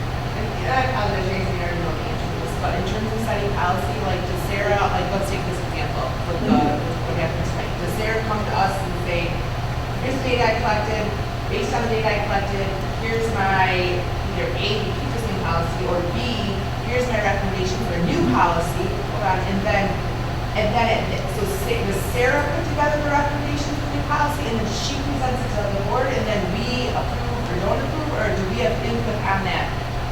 Yeah. Suggestion she brought. We have a policy committee. You have We it? have a policy committee. Yeah. What happens is, you could say, hey, I think this policy needs to be looked at. Okay. You might bring it and say, hey, can we look at this policy? I don't think it's doing what we thought. Or Shirley comes from her staff and say, hey, can we look at this policy because it's not working? So she's making a recommendation to us. Two reading rule basically says we have a reading, so we know what's going on. If there's any issues, you bring back to the policy committee. It doesn't come to the table for second reading until that discussion happens, and it comes back to the table for first reading again. So it's a clear read after, with Sarah's recommendation, and that the committee's suggestions, then you come up with. And sometimes it's gotta come from our legal counsel. Okay. And sometimes it's just legal counsel, they don't code. Okay. Okay. That's what we need, you know, that's the best place to be, is they picking us up. I just want to say, like, I just don't want to get back as a board, I don't want to get back to those 5,000 policy meetings, because this one random situation happened and stuff. I don't think we should do that. I don't think we like, oh, this random thing, let's make policy, let's make policy. I think that we should trust her to make the decision on the situation that comes up. Well, and let me ask you, Sarah, did you get a pretty good flavor where your board's at on this issue, or your concerns? I guess my biggest, I want the legal opinion because before the latest one came out, it was strictly the $8,000 stipend, $8,000 stipend. And Adam was very clear with GASB and nonprofit status and how that works and schedule. And then I was very clear with NBC, you know, aspect. I can't engage in unfair labor practice and promise this is going to be a Schedule C when this is a negotiated item. That's the one who's open the contract for Schedule B. Yeah, and And then, everything's on the floor then. and then it was like, well, then, you know, I just want to know how the conversations are going during negotiations. Okay, that's an unfair labor practice. I cannot discuss how negotiations are going unchecked. So, and then it morphed into this. And then, like Amanda said, my head went to, okay, well, this is now all in writing that this request for the $8,000 came in, and then when the nonprofit laws came up from Adam, okay, well then maybe we'll just do this. So my head is like, yeah, I'm not making a unilateral decision. Nope. And jeopardizing our nonprofit status. For any state. Exactly. You don't want to set precedent. Exactly. You know, if you set precedent this time, and just, yeah, go ahead. Right. The next group comes in, you know, they want to be a kite flying club, and they get fundraising. So that's, But what about the clubs that have been around? What about TRAP? TRAP is extremely successful, longer. Robotics. And then the other thing is, on the other side, just knowing how important it is, just you look at our research, it's so impactful to have coaching staff who works in the school, which is increasingly more difficult because they're the ones who form relationships. We have two amazing coaches. They have probably the most successful programs in this district who have been coaches for 20 years, and they don't even come close to Schedule C 8,000. So then what's that? I mean, there's all these can of worms. You have to collect data and then look at the whole picture, it sounds like. Because all the data. I've never been a part of a discussion where it even was remotely talked about getting rid of the program. Ever. There's never been any discussion about. I don't think anybody wants to see I that. think it's kind of where, in my opinion, that's where it happens, is that we don't need to rid of the program. We've never discussed That it. let's continue. I don't know where that Let's continue it one more year. They just just wanna want us follow to, law. they just want us to either They want fund them it to pay. or allow them to fundraise. That's the rumor mill once again out there, you know. Yeah. I think it's very one. Yes. So I want, my only, again, now that all of these things have transpired, it's almost like, you know, like, okay, because now the $8,000 has been requested,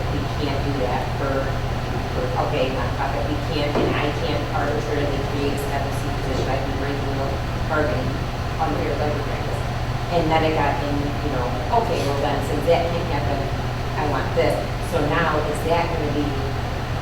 that now just like a payment, but not all the, so do you see what I mean? Oh, yeah. Like, that's where that's all. So I think the boards, they're not looking for the program to go away. Nobody is. But they're looking for guidance from you and your team on what's the best way forward, not just for this team, but as a guidance for the board going forward when this ever happens again. I think it sounds to me like if the owner or whoever who put out these requests would have scheduled a meeting with you and said, here's what we are interested in, how can we work together on this? It sounds to me like perhaps that would have been a more productive approach. But I think that we have to sort of back to policy, because there used to be in policy how you could start a new club. It was whether it was a pilot team. There is. for 2 years, There is a policy. So, I mean, it's there, and we don't have a gym here, so I can't start here. The question is the funding of non-MHSA based schools. Right. So track, powerlifting, robotics, those are all non-MHSA schools. They have their own organizations, their own state organizations or national organizations that they fall under, but they're not, and what MHSA calls them, they're non-school funded. They don't use the term club sports, it's non-school funded organizations. There's not a school that I found in Big Thumb that funds these or offers it as a schedule. But if they want to raise their own funds. Do we need to see the books on As that? long as your policy allows them. That's So why like it's so track, policy. parents pay 100% of everything. And if They you pay want your entry student, fee, they pay everything. and if you want your student in track, you know that and you pay it, And and that was all the is same good. with equestrian too, correct? But the difference is that the businesses that they're paying are not the full. I understand that. And that's what we want. But will this change when we get because of the bond issue, we're redoing gyms and that, and we're putting in like a new weight room and everything. So things will transfer back over here, and so then that problem shouldn't be there where she's actually losing time because of her coaching. But then she could still be coached, but it could be at a schedule C at an agreed upon price. Right. Can they not use our weight room? Not now. Once it's done, they could, right? One year ago. When we have a weight room. Yeah, we don't have a weight room yet. They could use, our boys powerlifting team uses our current. Our weight room is fine to use right now. Now, we may not have everything that she has, I'm sure that's correct. Our weight room is able to be used. Yep, the boys powerlifting. Okay. Yes, it's not that there's no facility, it's not like bowling has to pay for strikers because we don't have bowling leagues here. We have a weight room. But not Well, the I same. think it was Tim Melito. didn't Bottom he? line is, Yeah, we had it. we pass it over there, she'll come back and give a recommendation, what they find in their research, and we can move on to other things in the board. Now, remember, these are the things that get us sucked in, and it doesn't fit in their vision, their mission, goals, right? Doesn't fit in any of those, doesn't fit into strategic plan or my KIP. If it doesn't fit any of that stuff, it doesn't go on the agenda. It's not yours. You can listen to community, public comment, they can come in all they want. But this should never be on the agenda, what color uniform we're gonna wear, what's the mascot. Doesn't help get us to math and English scores, or that's what their job is, to figure that out. I had a district that went through 8 iterations of the color of a beak for their bird, for the mascot, and it kept going to the board. I'm like, guys, stop. You're spending so many hours talking about this color, back and forth, which is the right one, and it's like, just give it to the superintendent, let him do it. You got big fish to fry. Well, and then also with them all coming to us, I think it confuses them thinking that we can, you know what I mean, like, that We we're have to gonna find do a something way. totally different than what was already presented to them. Like, oh, well, we're gonna go over that and say yes, to every, and not that we aren't totally proud of our students and proud of that group and what they've done, and it's like that they're representing Memphis and everything, it's like great. But we can't go, like we have policy that's set and we need to follow it. Okay. So, Process and procedures. Definitely. The bottom line is, any of that kind of stuff, farm it over there. You can listen to a public comment, but it should never be on your agenda. Okay? It's not agenda worthy for you guys. You know, like I joke about a lot, rest of the national one district had that, one board member got trying to put on the agenda, it's like it doesn't do anything for a match schools. So when we're out in public, if somebody brings this topic up, like we just say, we need to have to say about that. Now, if it's a board, if it's a policy meeting or something that the board can say on, then Sarah can say, that's a board decision from the board meeting. Anytime you're in the community, you always tell the community, look, I want to listen to you, but let's set the expectations up front. Depending on what you're going to tell me, it's not germane to us, not germane, but it's not in our realm. It's the job we have to do. I'll listen to you, but my job is to put you back in the chain of command at the right person. So in this case, yeah, you send them back to Sarah or back to the AD and say, you talk to them. They're the ones dealing with it. They're the ones researching it. They're the ones making the decision. That's true of anything. The parent comes to you and says, hey, I don't like what this teacher's doing in this classroom. Can you talk to the teacher? No, you go talk to the teacher. Talk to the building principal. You talk to the central office. You talk to the superintendent. You know, by the way, just so you know, Board of Education is nowhere in the chain of command. Our job is to put it back in. But listen to people. Recognize that they've got passions, but set the expectations in front. They come to you and say, hey, Leslie, I'm going to tell you something. You can't tell anybody. That's when you say, stop. I've heard that before. No. And you remember any late time period, you have to stop them right there and say, look, whatever you give me, I have a responsibility. I deal with it. Because you're mandatory reporters. So if they tell you something is going on that you know is illegal, you don't have a choice. You have to tell someone. Because you're a mandatory reporter. That's why you set it up front. If you don't want me to deal with it, then this conversation's over. If you tell me, then I have to do with it what I have to do with it. But that's the chain of command, and that's the best thing for you. It's just always put them in the lowest common denominator. Okay? If they want to talk about the football team, did you talk to the coach? AD, building principal, central office, superintendent. And if it gets all the way back to you guys, they can talk to us and come up with a comment, but we're not going to do anything about it. Okay, that's not our job. So you just got to keep reiterating, here's what we do. We set policy, we set the vision, and we work with our superintendent to make sure it happens. Those are our three jobs. So our men's, or guys probably working between non-sponsored schools out of our curriculum. And so it's just a volunteer coach, it's not anything. Do they go to that day and they do their week, they do their training? Not as good. Oh, but they do their own fundraising or whatever. It's Same type of thing.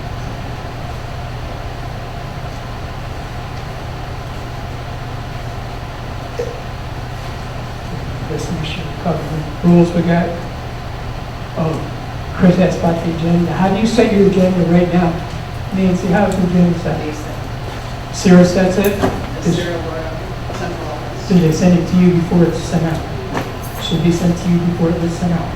It's a board meeting, not a superintendent's meeting or staff meeting. You should be seeing that just cursory, you don't have to approve it. But you should, as board president, know before it's posted anywhere, see the agenda. That we get it as a vote. You say, I get it before it's sent. Oh. Before it gets posted to the rest of the board, it should go to her. Oh. So she can bless it and say, yeah, okay. Okay. You know, kind of thing, and then it goes to the rest of the board. Okay. Because the minute it goes to the rest of the board, everybody gets it, including the community.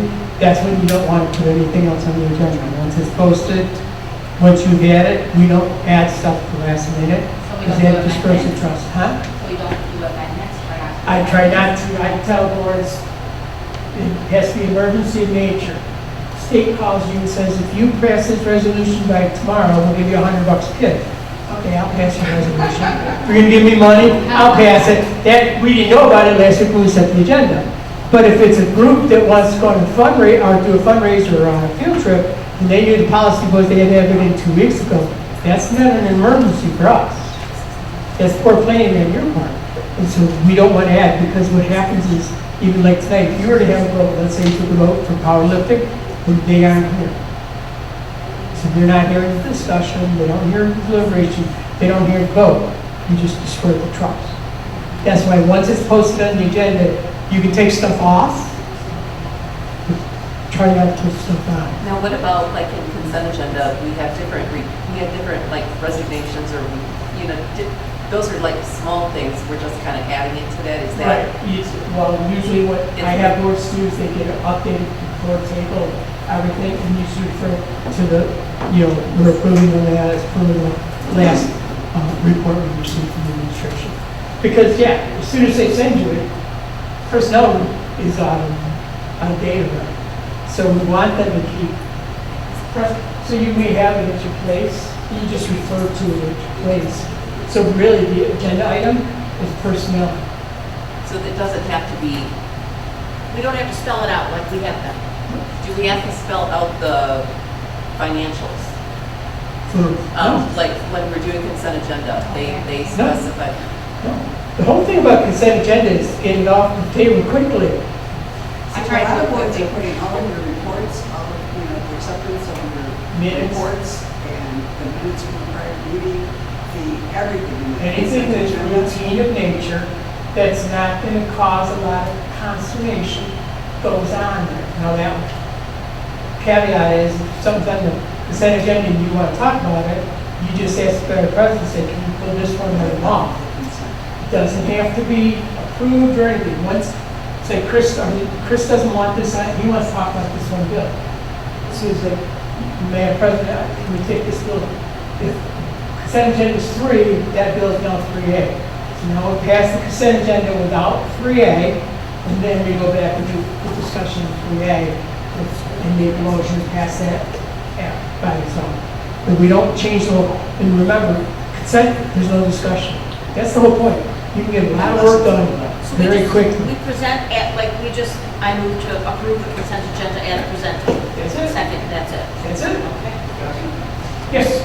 Going from the top of the, so I use the township agendas. Yep. Then it comes through by Richard. Because I did my own agenda, so the agenda would come to me, I would send it, or add, prior to, so that was always pretty much a charge of the agenda. So going from the top to the bottom, so adoption of random agenda. So at that point, as you mentioned, being transparent with like the license. So they came up with a public comment about the power lifting.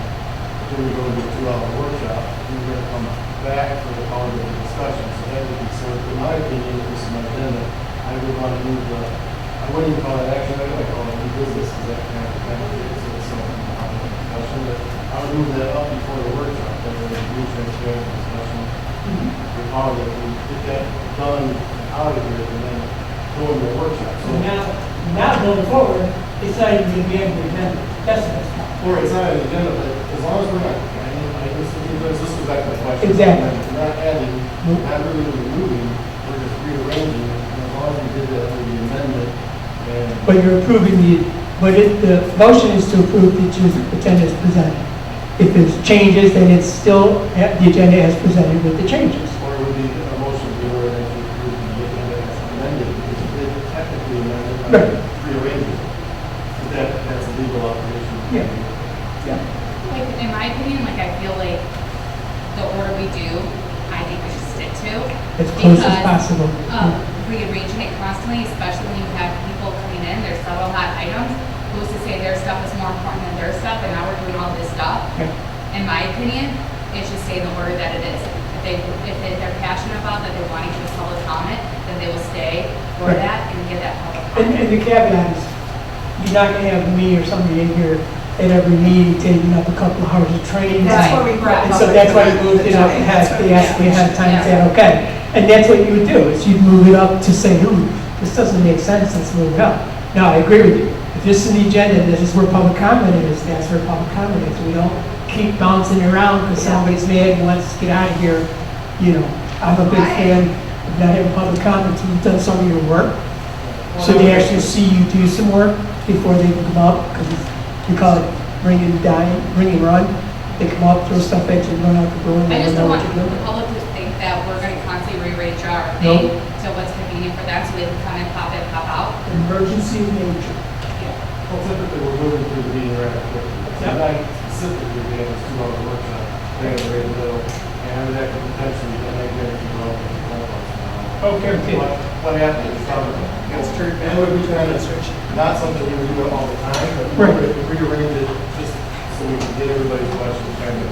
Yeah, you don't want somebody going home, and then you make a motion and move, make big discussion, and they're not here to hear it, and it just destroys the trust. And it's just not good business.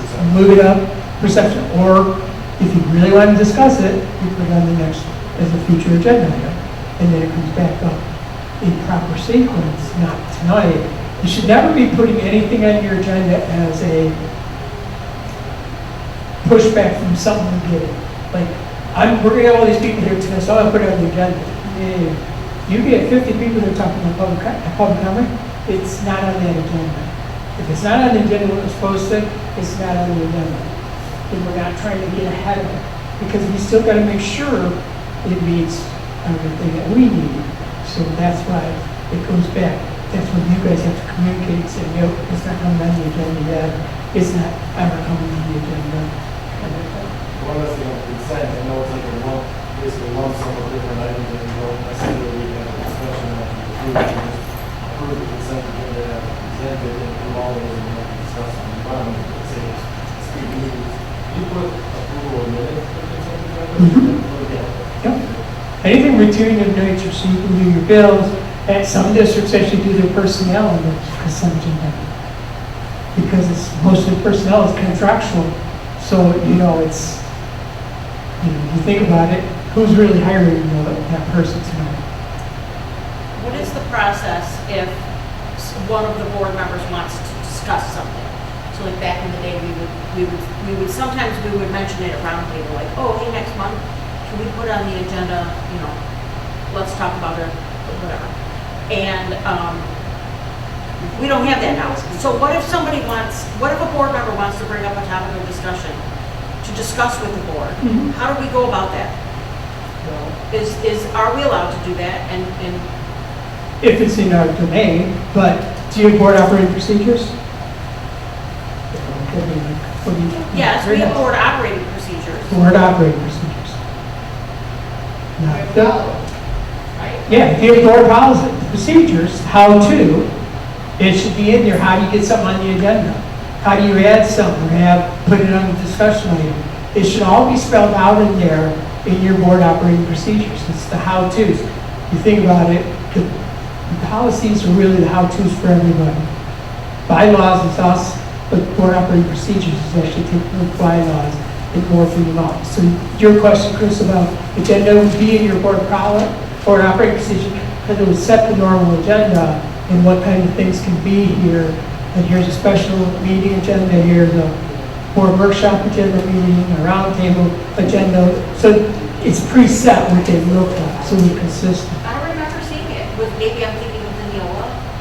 I just see roles of board members, and then Policy. board powers. It's all policy. You don't have board operating procedure. No, I don't see it. I wonder if we did the Neola, because I remember reading through them. I do know what you're talking about, and I think you're right, it was Neola. Okay. But I will say this, I feel like a lot of stuff that gets, we want to talk about as a board, really should be like, if I had a thing, I think we focus too much again, the grade 2 of all of it, and really like sometimes I think, we should discuss as a board, it's really, it should be a discussion with Sarah, to get Sarah's attention, not Sarah handling. But at the same time, if it's not changing policy, if it's not her evaluation, it's not really our business. Yep. And then Sarah could be. And remember, it's not me making the decision. Who directs the superintendent? The board. So as an individual board member, I can't tell Sarah to do something because that's not her job. And she's going to do it because that's what she's got 7 bosses. But we're taking away from the time she should be doing other things in her workday because she's chasing stuff for us. So, yes, you want to pass it on to her, but that's it. You want to Yeah, get away? I just don't, I feel like when I think of some, like, things in the past that when we had board roundtable, I think that's more things that probably could have just handled with Sarah. It doesn't really necessarily need input with us unless it's something that Sarah, if we bring to Sarah, Sarah wants board input, then that's something she can bring to us during our superintendent Exactly. comments. Or actually, first, before superintendent comments, in a weekly update. True. Hey, this has been brought to my attention, I just want to get some feedback, if you've got any thoughts, send them over to me. Yeah. So it doesn't even have to go to a meeting, you can put it in, you should put it in your report, in your weekly notes or whatever, you get time frame, like, you know, whatever it is, you can then close the loop there, okay? I don't want you to be scared of putting stuff on the agenda or talking about it in public, but you gotta be smart about it too. Because we have enough work to do within the realm of school board business, we don't be taking on more than we need to. Yes, ma'am? Just to go back to the agenda for a second, I made a lot of agendas, and I followed a lot of agendas, and this just could be me, like my personality style, so by all means, like, send me straight up anything. But when my experience with agendas, I like it out of order. And I'm just saying as a new Tonight I person. screwed up on one, and we switched the public comment. Otherwise, it pretty much has. Well, I mean, again, this just could be my personality, because I'm kind of like, you know, short sleeve shirts go together, long sleeve shirts go together kind of person, but like, I really did have a hard time, and I know it goes quick, but like, we're already at like the workshop, and I don't, unless I missed it, I don't remember talking about general fund or food service or general accounts and scholarships, so The reports are there to read. Adam gave his, and he would have expected you to read those, and if you had any questions, to ask them at that time. Well, And I she didn't just get did them. it. Well, that's what I- Exactly. yeah, That's what yeah. happened. No, I'm just trying to understand, so I know for future, In the future, the reports will all be there. You will have them prior to the meeting to be able to read all of them. Be there like in an email. You'll get an email every Friday, on a Friday. Okay. Friday before the meeting. Okay. And everything will be in there, and you can read all If of it's them. highlighted in blue, you can check click on it and it Okay. expands and it like you, Okay. there's your reports. So going back to what you're saying, Nancy, so all these reports will be sent to me ahead of time. You can head down, and then they are going to give just a highlight of the reports Oh, here, right. and then usually you have time to ask any of them questions on their report. Okay, so like on Friday, And Laura's the one that sends it out to us. so like on Friday, when I read through, if I have any questions, then when Adam or whoever does the reports, that's my time to look at my notes and say, well, I read through, I have a question about Yes, this or whatever. definitely. Okay. As long as Sarah says you can. Okay. All the questions go to Sarah unless she designates that you can go to the business manager, the principal, whoever. So are you saying that You only have after, one employee. They're done at the meeting, the comments are done at the meeting, so in other words, I guess. I would prefer you guys ask. I get Yeah. created with Yes. all of these questions. But that's, I mean, that's kind of like the procedure. We need her blessings because she's our own employee. What happens is she knows that her staff, if you call them directly, they're gonna let her know throughout the day, at some point in the day, hey, this board member approached me on this question. The questions are at the meeting. Well, before, you can ask, That was my I'm a next big question. one, ask the question before, because maybe it's not clear to all of us. Right. So you can have a clarification. If it was something that, it was in his report, he could bring it to the table and say, by the way, I don't know if I was clear enough on this, but let me give you a little more information. Instead of regurgitating the whole report that you already got, but if you got questions. But what's happening is, because now Sarah said you can go directly to them, so you go to them, they're gonna get back with her and say, this is what they're asking for, and this is what they're talking about. Because she trusts her department. Brand new superintendents don't know their staff well enough to know who's got their back or not, so they'll want to go through, they want you to go through them initially, just till she learns that they learn the information. Maybe I can email him and include everybody, and he answers the question, and then we don't even bring it up, right? I mean, is that? No, we're gonna talk about that right now. Because I can't, because I have to go through Sarah. No, it's gonna be something different. You gotta also remember Brenda has not had a chance to be on board. Right. She's literally got. Okay, so I'm just gonna like sit Yeah. and observe, and There you that's go. like. that's I'm really gonna good. onboard you, Sorry. Brenda. I'm She sorry. answered. Okay, Jacoby wants to be here till midnight, so I'm so sorry. Actually, I was just bringing it up. Electronic communication. What is electronic communication? emails, text, social medias. Here's the rule from Brad. This is the law. This is our law. Do not hit reply all. Ever. Ever. As soon as you hit reply all, we're into an area of open meetings that you don't always recover from. Because now we're starting to deliberate and discuss. If you start bouncing emails back and forth, you're basically having a quasi meeting, but our work has to be done here. So it's always a one-way. So, I mean, if you had something you wanted to share with the board, the easiest way is send it to your board president. She can copy and paste it into a new email and say, a board member asked me to share this, or Miss Sarah, a board member asked me to share this with you. That way it's a one-way communication. Email's great as an information delivery tool. Don't use it as a communication tool. It's a terrible communication tool. And I send them to Laura, so that Laura and Sarah know if anything extra comes up in the, Right. pretty much everything comes up. And that's what we want. We want a consistent, so if you have a question, that's where it goes. But we don't want to be bouncing emails and stuff. Okay, so I feel like I have a different take on this than some other board members, but like if it's something like a hot ticket item, something that like happens at the school, Sarah wants to throw it out there, just send a quick text, hey, this is happening, blah, blah, blah, blah. And then some people will ask questions on it and stuff, and but we're all on it, or some people will say, okay, received, or like got it. I feel like when you start getting everyone say confirming that they received it, now you're getting communications back, and is that not the more person? No, that's- Or when people start asking Re- questions on it? It's when you start asking questions, you're now into the discussion, deliberation. If you're just saying, I received, thank you, I received it, that's not what we're talking about. It's kind of like when you send an email and you ask for a return receipt, the system automatically sends it to you. That's not what we're talking about. And when you purposely put something that starts a discussion, be it questions or your thoughts or your comments, that puts us into the open meeting world, and we have to be very, very cautious. Okay? So if you're ever concerned, don't do it. Brad will tell you right up front, because it'll get you hammered.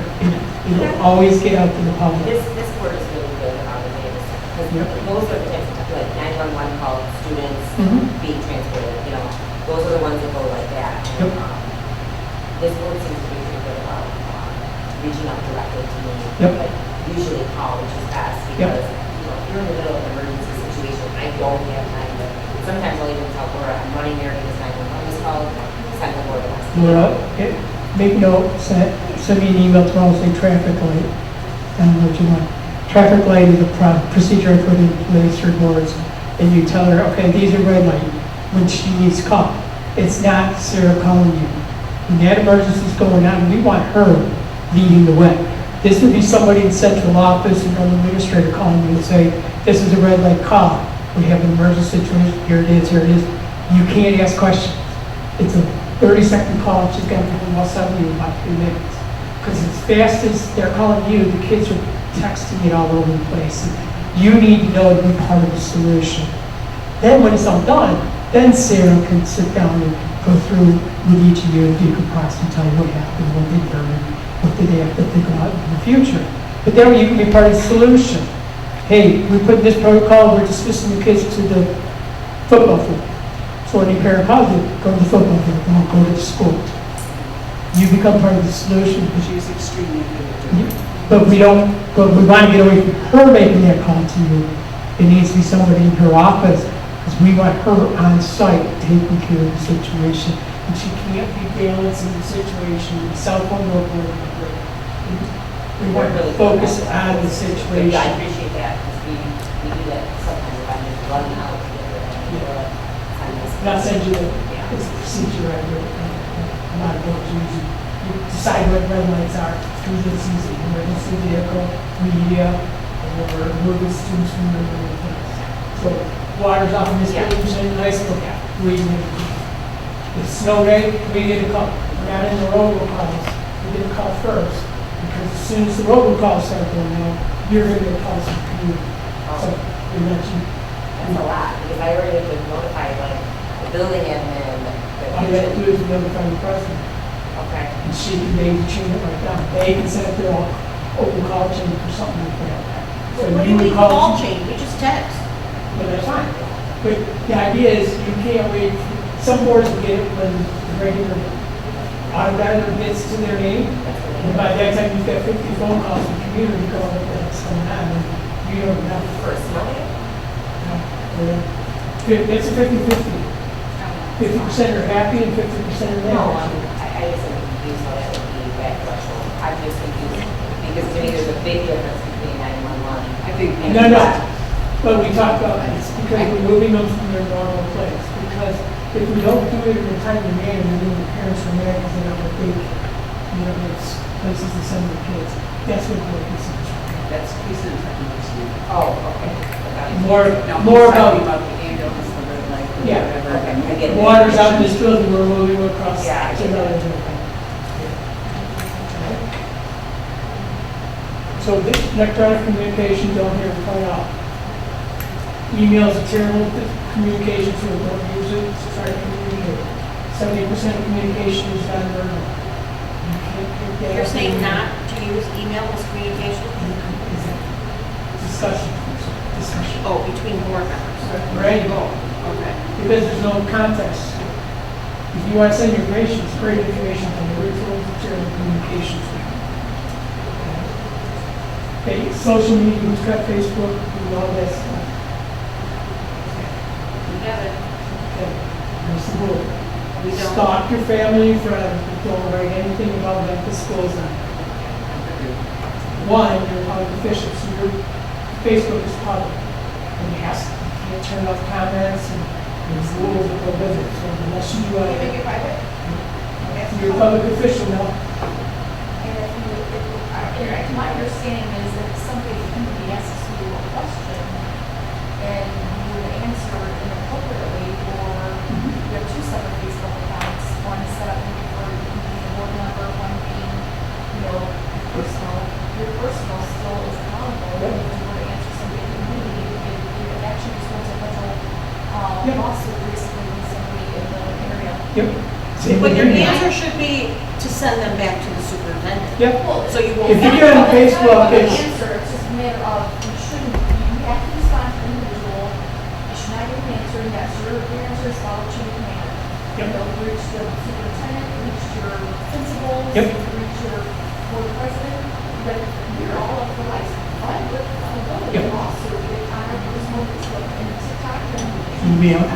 You might have school email, but if you have a Yahoo or Gmail, the first thing an attorney, if the district gets for you, they're going to ask you what emails do you have, and they're going to want to make sure you haven't commingled your personal with your school stuff.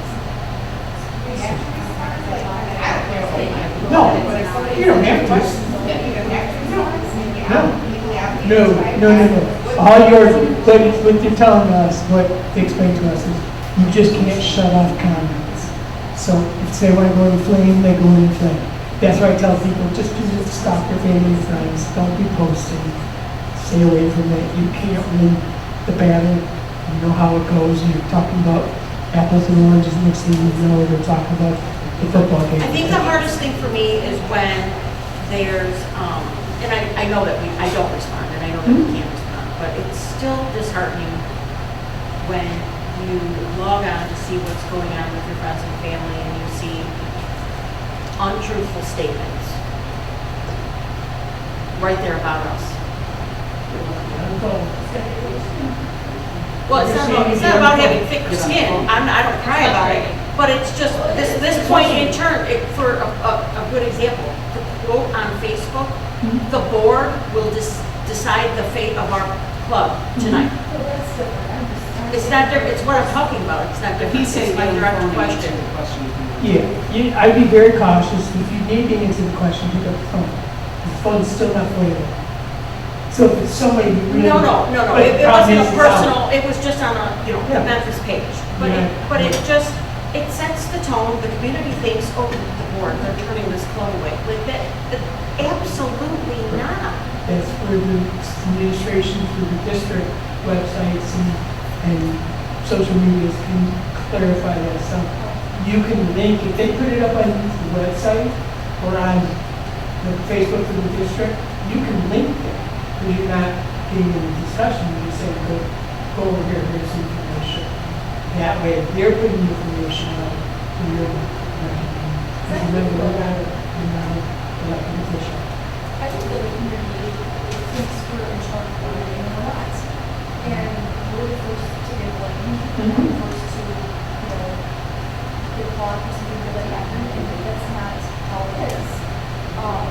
But there seems to be a very huge disconnect out there of living and understanding our roles and superintendent administration.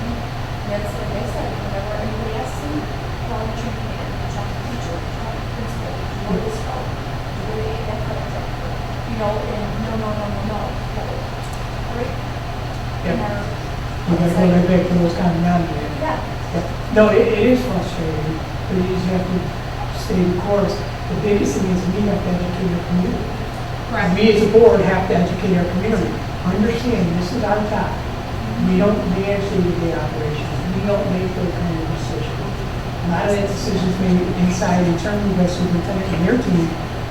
We look at policy, procedure, those kind of things, the big stuff, overarching stuff, but not nitty-gritty stuff. The more we can talk to the community, the better. Doing it tonight would have been a good opportunity. Nancy, you could have with all those people there. Just remind them, understand, just, before you're passionate about it, and just understand. The board's here to listen to you, but this should be referred back to our superintendent. Because everything that comes in public comment time should go back to the superintendent. We shouldn't be dealing with anything in public comment time ever. Well, I kind of did, but we were also told that we shouldn't be responding to public comment at all in any way, shape, or form. However, I agree, and that's what I tried to do tonight, is that this is not a board issue. We are supporting this And that's, program. but we have to just keep, it's the rules, so we gotta tell them several times, several different ways before we start saying it. And so we just have to take every opportunity to educate your community, and even your staff, because your staff think that you can go in and follow them in ways, give you books for them, but can't do anything. Be fun. But I heard it like you said, we get blamed for things, or not we, I was part of the board, get blamed for things that maybe Sarah's decision, but I'm sure Sarah gets blamed for things that the board made policy on something, or principals get blamed for something that Sarah, you know what I'm saying? So I mean, can people like, at all levels say, like, if it's a principal or whatever, should we say, this is Sarah, you need to talk to Sarah about this, or like, as a teacher, or your principal, you say, you need to talk to your teacher about that. I mean, Sarah can say that was decided by the board. I mean, everybody can be transparent about that. Forcing them to know it's how you're nominated. So if it's a building administrator, have you talk to the classroom teacher. If you haven't, then you need to go, well, she's gonna pick on my kid. You're already here complaining about her, so it's not gonna get any worse in your mind, so go talk. That's your responsibility as a parent. You can't go with that community member, that parent, to meet with the teacher. You don't have standing, you don't have purpose standing. And if you do, and that student ever came before the board for expulsion, you have to recuse yourself because you're tainted, because you're involved in it. Don't give your vote. So always use common denominator, get them back to the lowest, with sports, go back to the coach, the athletic director, the building principal, central office. There's like 5 votes before it gets to us, and it's really not a board issue. So we never get on the board agenda. The only thing you come on the agenda is if they were being expelled from school because of something for a sport, but that would fall under the school discipline. Scott, we have 7 minutes left. Couple more things that I do real quick. What's that? I got a couple more things I do real quick to go over. We talked about communication, executive session, open meetings, anything that's done in closed session has to stay there. You don't take notes. You don't take anything out of there in notes. The minutes are very simple. What time did we go in? Who's in the room? What's the topic? What time did we come out? That's it. That's the minutes for the closed session because there's no action. You should be getting those, what retail boards is get them at your place at night. They should be numbered and they should go back to the door to be destroyed. So there's no copies of. We always turn them back in. They're always in a black folder. Yep. We turn them back Perfect, in. because we want them not to be able to get to somebody because if you use a student number, they start to correct the Right. student number like that. So if it's set in closed session, we stay in closed session, okay? Biggest reason why this group fails between each other is us speaking of school.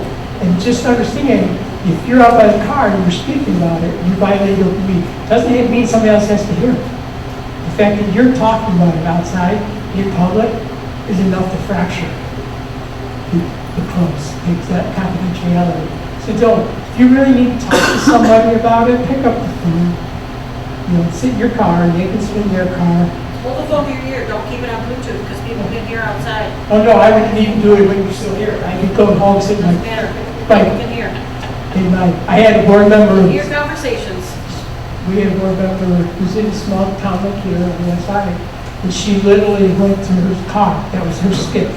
Because, you know, if she was in the car, she was doing school board stuff, you can't bother her until she comes back in. That's how she got away, so she didn't have to worry about any little ears hearing or any of that. That's taking it extreme, but that's what she felt she had to do. But you just can't be talking about it. Because if you talk about it in public, you can't go back in for a session and fracture that closed session. So you can't go back in for that. Yes, sir. Public closed session, I know this is probably more of a board and a board president decision, but you've seen a lot of boards that sit in set up situations. Other board, school boards, go to closed session, do they stay in their area or do they go to anywhere? This is a public meeting. We don't ask people to step out of their student meeting. Because think about it, there's a student hearing, and the student and parent are sitting over there, and you ask everybody to step out, and the parent and the student sits there, we just outed them. You didn't call their name, the board should go into another place, have a closed session. So we remember, closed session, no votes. Open session, votes. And that way they can sit here if they, you know, like tonight, if you were going to closed session for Sarah's evaluation, and you went across the hall for a conference room, they could sit here for the next 3 hours and go down. It's a public meeting. They just can't move out from there. They didn't let a student here until they were home. We found, you know, through high school. So let's say it's one of your students, you would be prepared to student outside and take the notes and comments. And then the board would go meet them. And then when it's done, you would talk to them and say, look, I'll call you in the morning, tell you what the case is, so we'll let you know. But that way you don't have to go back in here, it's probably with the family. You want to make this clear in a very bad situation. Then you come back to the discussion. If they choose to come over here, great, that's on them. But the more we can encourage them and say, look, this is what's going to happen. It's an automatic. You're going to get 180 days. It's just literally what's the board going to capitalize. So we want to be cautious. So anytime you can get up and go, much better than them coming and making those big numbers. Because now they're going to make doors for listening and that's fractured the community access and communities. Okay. Oh. So the biggest line is, though, is staying out of it. Don't like we make the judge not the house. The judge is for us. Maybe we want that's out of it. You know, the house or something. How we get there, that's it. If she comes to you and says, hey, I got this idea, what do you think? By all means, she opened the door. Let her have it. Talk about it. But we don't go to her and set that conversation. She comes to us. If she doesn't come to us, then she's got it. She's got a communal. She'll bring the fighter to the recommendation. And sometimes they'll go, you know what, I know Chris, you work with those client community members and stuff. Hey, can we talk for a little bit? Oh yeah. Then she's asking for the talk. Here's what I would do, how I would do it. Because she's asking me. But until she asks for it, we stand in this. And we shouldn't be directly talking to any of them about the ministry. Okay? We should be talking to Sarah. And the Sarah parents, building love is coming to all. We want to keep that level separated. And we have a level of central office and should be not necessarily looking at. Because they'll be something in the weeds. Why is this teacher teaching this? Or why is that from Max perspective? Why are we falling behind the power of people? So we can get in front of so quickly, and so we want to be cautious of that. Okay? With that being said, Sarah, I know you said before that if we had questions to take it to that and stuff like that, is that still how you want? Well, sometimes there are questions that, like, it's about the building, like how does, eligibility work? I'm just using an example. Okay, I created the system for eligibility. This is the paperwork, this is the email, this is that. But I'm not the person that, I enforce that with the evaluation of administrators for following it or not following it, but to answer a specific question about like, okay, by Tuesday at 3 o'clock, I don't know that. I can't possibly. But as long as you're blessing them to go, then that's fine.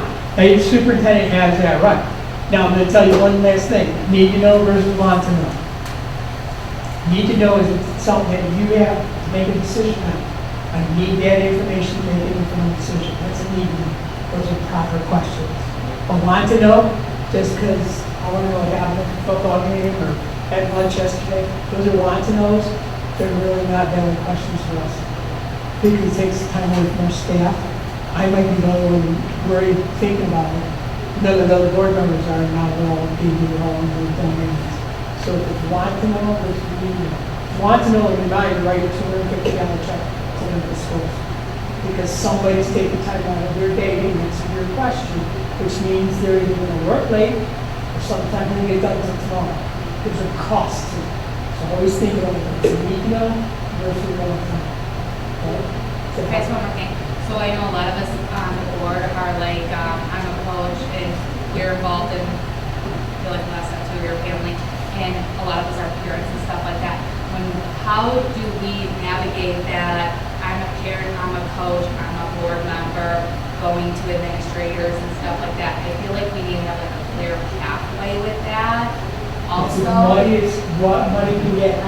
The problem is you're always a board member because you have mandatory reporting. So you can't walk in and say, well, I'm just a parent. If you see, let's say you see a teacher push Kagan's locker, well, I'm just a parent. No, you're a sworn in elected official that has to report it. So you can't hide behind it. What you want to do though is if you're going in and you find out your parent, you're going into Mr. Smith's class because your son or daughter's sworn in. I would just give an email to the building principal saying, by the way, I have a meeting with Mr. Smith on the phone once a month. Not that we want them to be involved, make them aware of it, because some staff don't understand. You think that you can go in and you're going to get in trouble if you're in their room. But if you communicate with the administrators, they can then say, hey, it's okay. You can get in there, just stay focused on that list. And so you really go and you talk about your child, so you talk about it. And you're fine. Sometimes you have to do it. You're still parents. Okay? So even if you go in the building, you still got to sign in. We all sign in. That's safe. Just know you go. But once you leave that threshold of the office and go in the building, you just leave the building. Even if you sign a parent, you're going and what happens, you have to do that. That's what we really good for the buildings in 284, because we're a disruption to the education process. Because the high school, you see the person. I was like, what am I doing for the high school? Now, if you're going in and reading your child's room, that's not what we're talking about. If you're going into our 619, walk on the room 619, that's not what we're I think in this community too, just for a lot of people, I mean, people that are really nice, building like and stuff in the league, because you're cheerleaders and they know you're getting out of the building all the time for cheerleaders. They know that you're with the parent club and you're in and out of the building, so they're very used to seeing a lot of the people here as volunteers in and out of the building. And as long as you don't go out of your volunteer role, then there's nothing's going to be said. But especially when you talk about anything that's there. You're going to talk about it, you're going to so you can get a job, or you're saying you work this program, it's not how it works. That's what I'm talking about. Any other questions? Can we answer those two questions? In the handout, the last page is got my contact information, especially if you have any questions we have, by all means, reach out to me. Hey, what do you mean by this? Hey, this came out. Reach out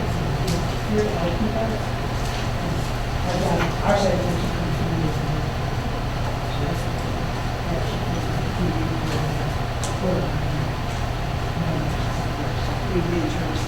I am, there's no tool exceptions in the personal section and teaching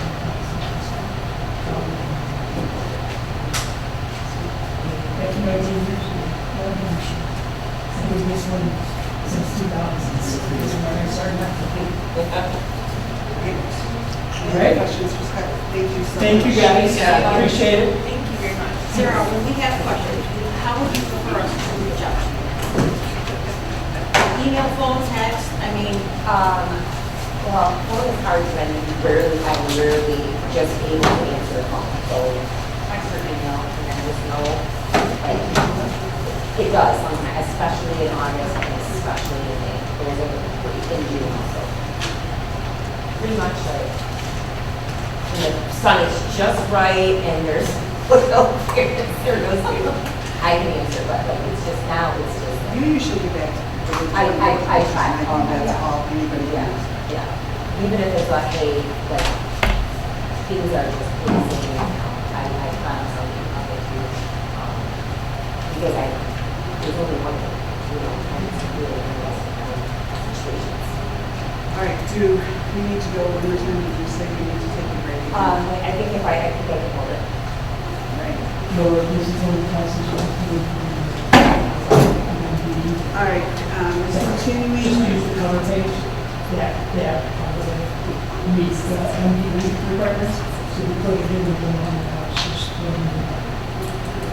You're sending the traffic light to her too. You have a sample agenda.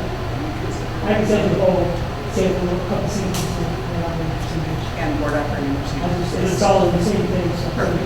Thank you for that. No problem. Thank you very much. Thanks, guys. Thank you. Drive safely. Thank you. Stay dry. Okay, correspondence, everybody seen it, this is July 2025 True Law Notes. We're now at action items. Number one, powerlifting discussions. I think we're all in agreement, please tell me differently, that we're turning it back over to Janelle, Sarah, athletic director as he comes in, that we're fully in support of the program, as long as they are following the policies and procedures that other programs are doing, so that could be up to you guys to longer.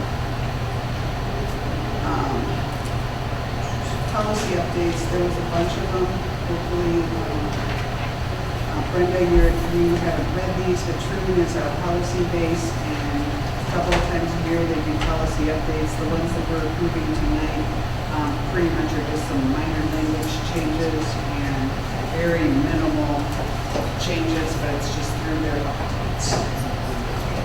So we need a motion for that. I move to approve the June 2025 and July 2025 True policy updates as presented. support. We have a motion and support. Any further discussion?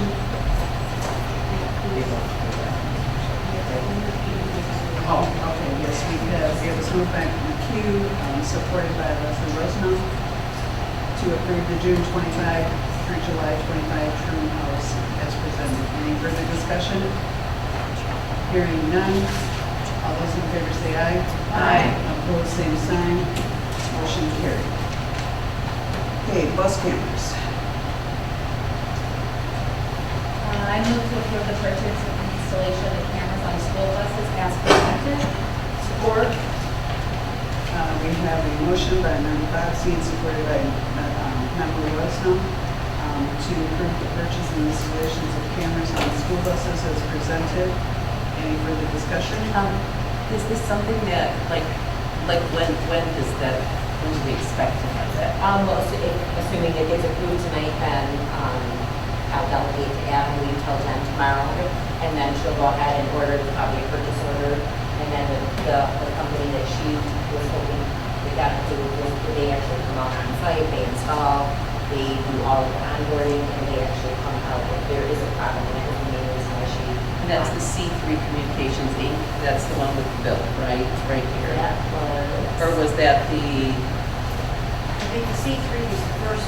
Oh, okay. Which one were we? Which one was it that we were going with? Yeah, I do remember. She did want one of them. She did. She did. That was like July.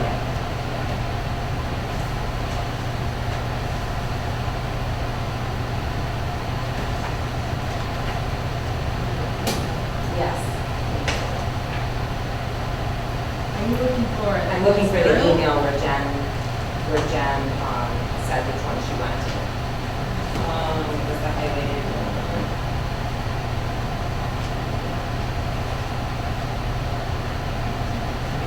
Oh. She, right here. She highlighted the C3 wireless. It was C3? She did, there is a highlight on that if you scroll all the way down. Just on that one thing though, that's. Right, It's well, just- I want to check the email she sent. Sure, okay, Please. okay. But it's something that, is it gonna be able to, like, how long does it take to put stuff like that in? And that, are we hoping like within a month, or? Yeah, like, will it be this within- school year? Yeah, will it be Oh, this it'll school be year? this school year. Okay, yes. good. Yeah, it'll all be, as soon as we reach out with the purchase order. Sure. Still get us in the book. Okay, good. That's what I was just wondering. Sarah, how- the C3 one says for the summer of 2026 installation. No, the ones that, I don't think that's it then. Okay. I'm looking for it. I thought it was the television she said.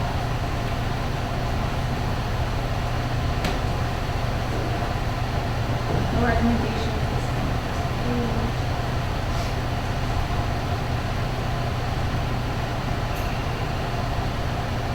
I would recommend one with C3 communication. He installs his own work. That's the one she That is, wants. so it was, so hopefully it's not next year. Yeah, I can ask her. Okay. I can double, it seems like it would be, pretty. Yeah, because it is something we kind of want Yeah. to move on, if Yeah. possible. I'll get that clarified with her. Great. I can't imagine it taking a year, because they're only doing 9. Okay. Because the 2 new ones have that in it. Okay. So actually, that would be 7, right? Yeah. 7. So 7 buses, okay. Yeah. So are we approving it right now, and if there needs to be a change, you'll bring it back? Yeah, because, it exceeds the threshold that I authorize. Okay. So the board has to approve. So we have a motion and support to approve the purchase and installation of the C3 communication cameras on school buses as presented. That quote was for $27,828. Any further discussion? All those in favor say aye. Aye. All opposed, same sign. Motion carried. Behavior technicians contract. I move to approve the behavior technician's contract for 25-26 as presented. Support. We have a motion by member Robstein, supported by member Drury, to approve the behavior technician contract for 25-26 as presented. Any further discussion? Hearing none, all those in favor say aye. Aye. Opposed, same sign. Motion carried. I move to approve the GSRP teacher contracts for 2025-26 as presented. We have a motion by member Rosenau, supported by member Robstein, to approve the GSRP teacher contracts for 25-26 as presented. I'm sorry, I should have said associate teacher contracts. No, This is your, that's the next one. Oh, I am on the right one. Okay, I'm sorry. Okay, we have a motion and support to approve the GSRP teacher contracts for 25-26 as presented. All those in favor say aye. Aye. Opposed, same sign. Motion carried. Now, associate teachers. I move to support the GSRP teacher contracts. Right, okay, for the associate contracts, 2025-26. We have a motion by member Rosenau, supported by member Bobstein, to approve the GSRP associate teacher contracts for 25-26. Any discussion? Hearing none, all those in favor say aye. Aye. Opposed, same sign. Motion carried. Okay, early childhood. I move to approve. Because it has a top instead of Yeah. underneath like it usually is. Right. I move to approve the contract for Beth Grickel, early childhood coordinator for 2025-26 as presented. Support. Yeah. Okay, we have moved by member McHugh, supported by member Bobstein, to approve the contract with Beth Grickel, early childhood coordinator as presented. Any further discussion? Hearing none, all those in favor say aye. Aye. Opposed, same sign. Motion carried. Strong beginning contracts. I move to approve the strong beginning teacher contract and strong beginnings associate teacher contract for 2025-26 as presented. Support. We have a motion by member Bobstein, supported by member Rosenau to approve the strong beginning teacher contract and strong beginnings associate teacher contract for 25-26 as presented. Any further discussion? Hearing none, all in favor say aye. Aye. Opposed, same sign. Motion carried. Handbook. I move to support, I move to approve the student handbook for 2025-26 as presented. Support. It was moved by member Rosenau, supported by member Turek to approve the student handbook for 25-26 as presented. Any further discussion? Hearing none, all those in favor say aye. Aye. Opposed, same sign. Motion carried. Alternate transportation. I move to approve the alternate transportation of student athletes for the 2025-26 school year to continue as presented. We have a motion by member Rosenau, supported by member Bobstein to approve the alternate transportation of student athletes for the 25-26 school year as presented, to continue as presented. Any further discussion? Yeah, perfect. I know this. I think there's still some confusion. Maybe it's like, either her open house, maybe, I don't want to add all of it. But I feel like either athletically, I feel like there's a lot of confusion on this with parents and some coaches still aren't understanding the process of this. Okay.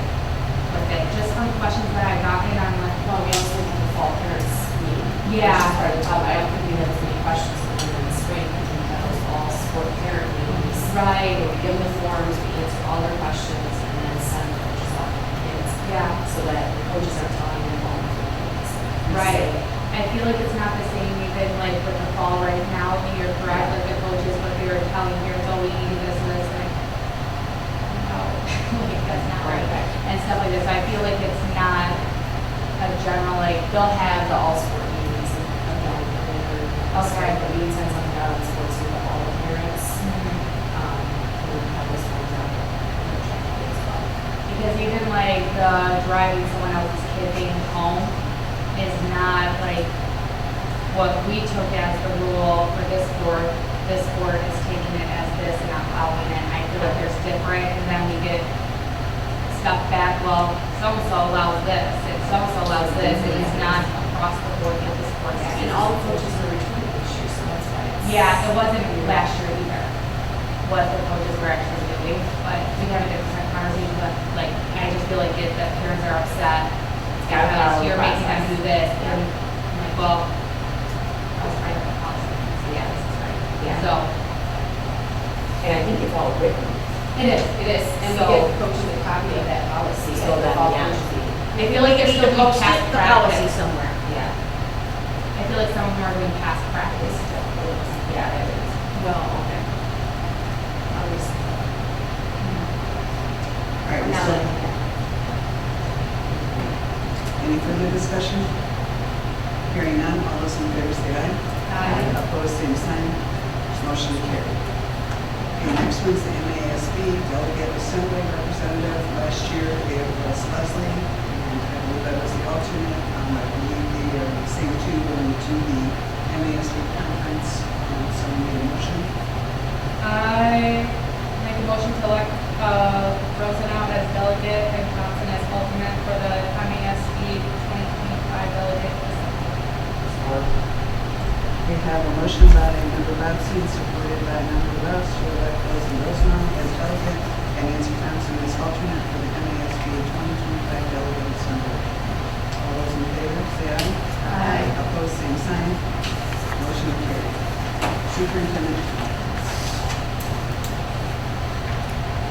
I don't know if we had a chance to read, but we got some exciting news from the MDE. They've reached out, had a meeting with Gershow, and it's in regards to graduation rate increases from 2020 to 2025. So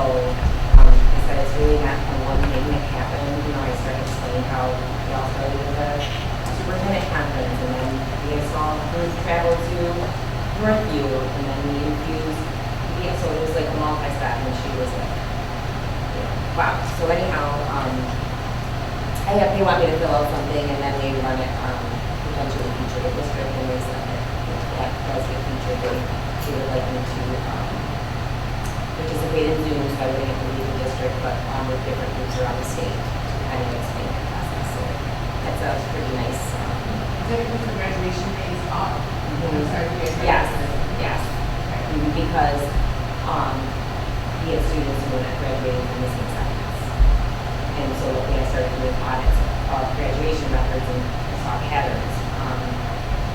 That's what sparked it. And then I went my first year here, I went to a conference in Traverse City and found this exact same problem that we were having that they tackled on the west side near Grand Rapids, Northview.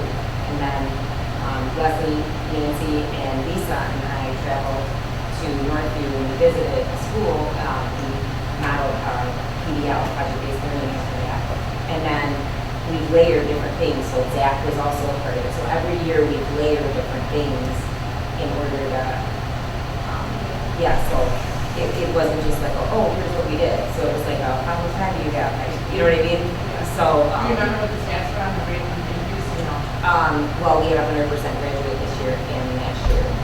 Yeah, and it was in the 80s at one point when we started, so like high 80s. And the whole thing is, if you don't graduate high school, like your options are so limited, right? I mean, you can't even get into like, we all don't have to be college bound, but we have to, right, to even do a trade, which is a very successful career, some included, right? So, and then I'm just very, very, very excited about our focus area, and I think it's going to be amazing. It's all about focusing on positivity and then collaborative problem solving. So we know we're going to have challenges, we know we're going to have issues that come up, but if we remain positive and we work together to find solutions, really everything's going to be okay. And then it got me thinking about, back in 2017, I did a pirate theme because there's a series, there's a book for leaders, educational leaders, it's called The Pirate. And so we had our retreat, and I was like, it's just really reminding me of this. And then I said, I actually dressed up like a pirate when it was my theme, and we did all sorts of funny things. And then Janelle and Alexis were like amazing. They were like, we dressed up like pirates. Like, oh, I've got some people who will do this with me. So everything is, and it's like, so like I'm having Joel make up a loom top with the darts. So there's even going to be like, we have our favorite things like Oprah, I'm putting in, and then the teachers will have to answer questions and all this stuff that I've been working on for the DPPD on Wednesday, and then it's hopefully going to be fun to set the tone up. And if you look at underneath, it's all the acronyms that relate to it, or P for pirate positivity.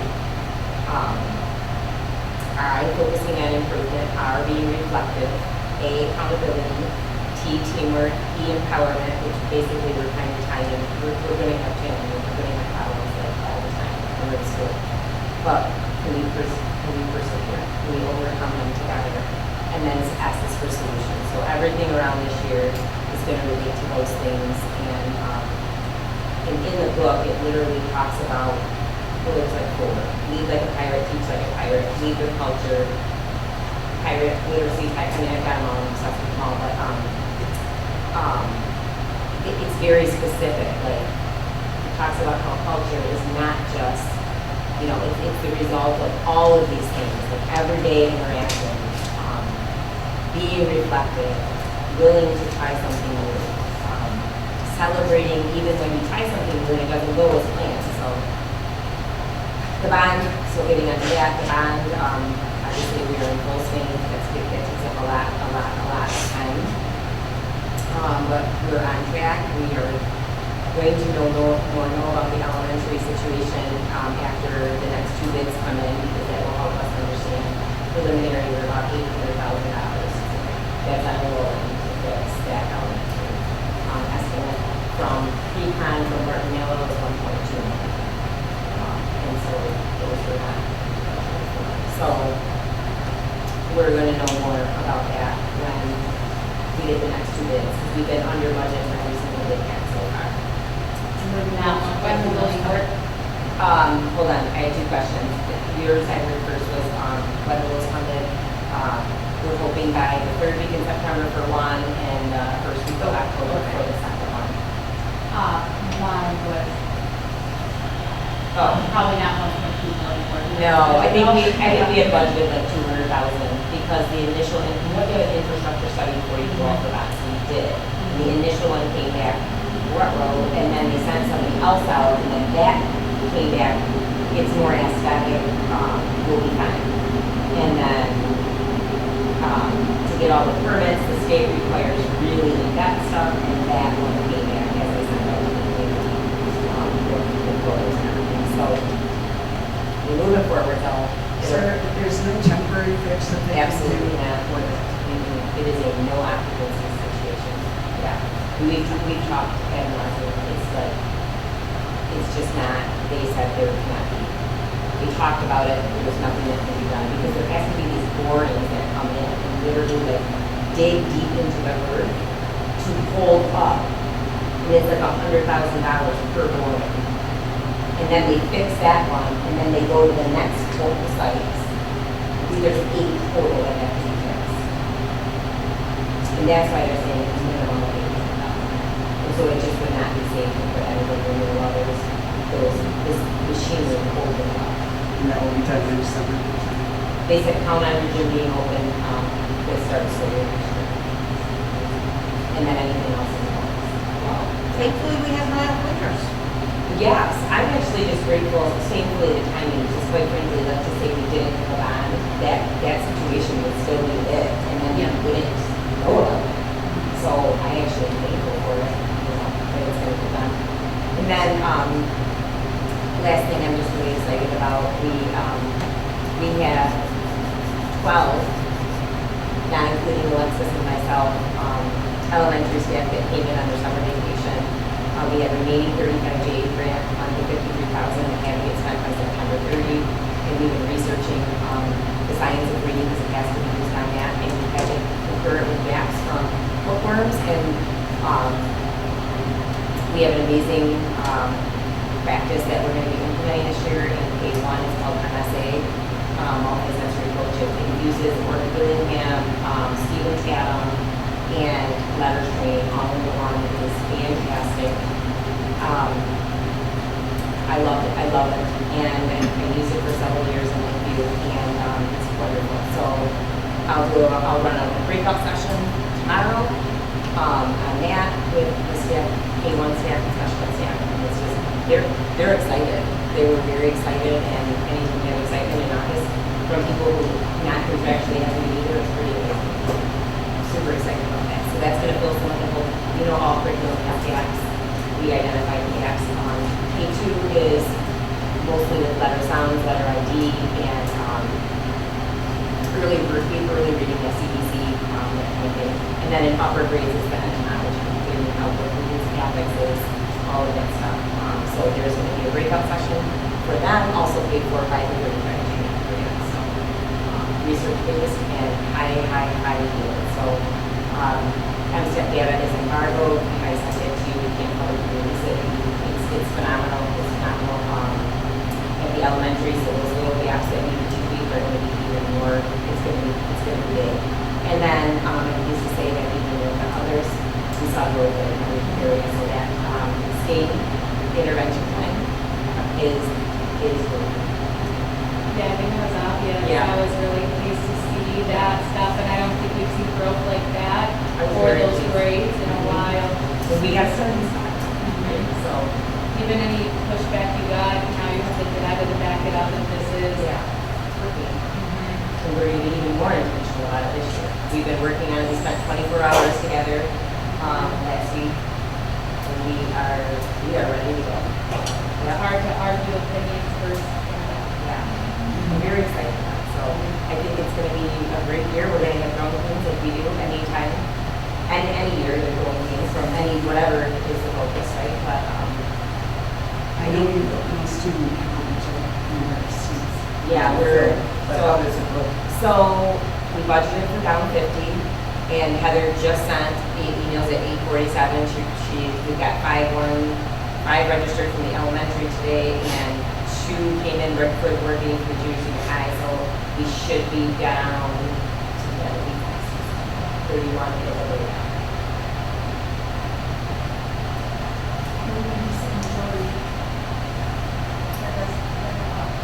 Where are they going? Almost all of them are gone.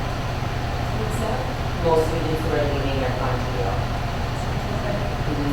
So both elementary and high school? Majority elementary.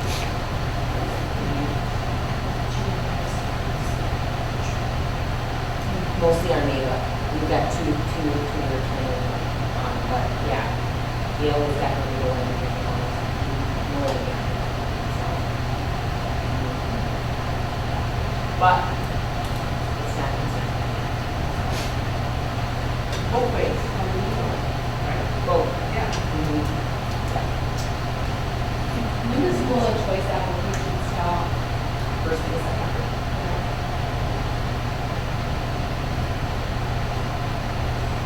Any questions? Okay. Need for a motion. I'll make a motion. I move to adjourn the meeting at 9:01 p.m. Work. Moved by member C, supported by member Bosch, to adjourn meeting at 9:01. All those in favor? Aye. Opposed? No, it's- None.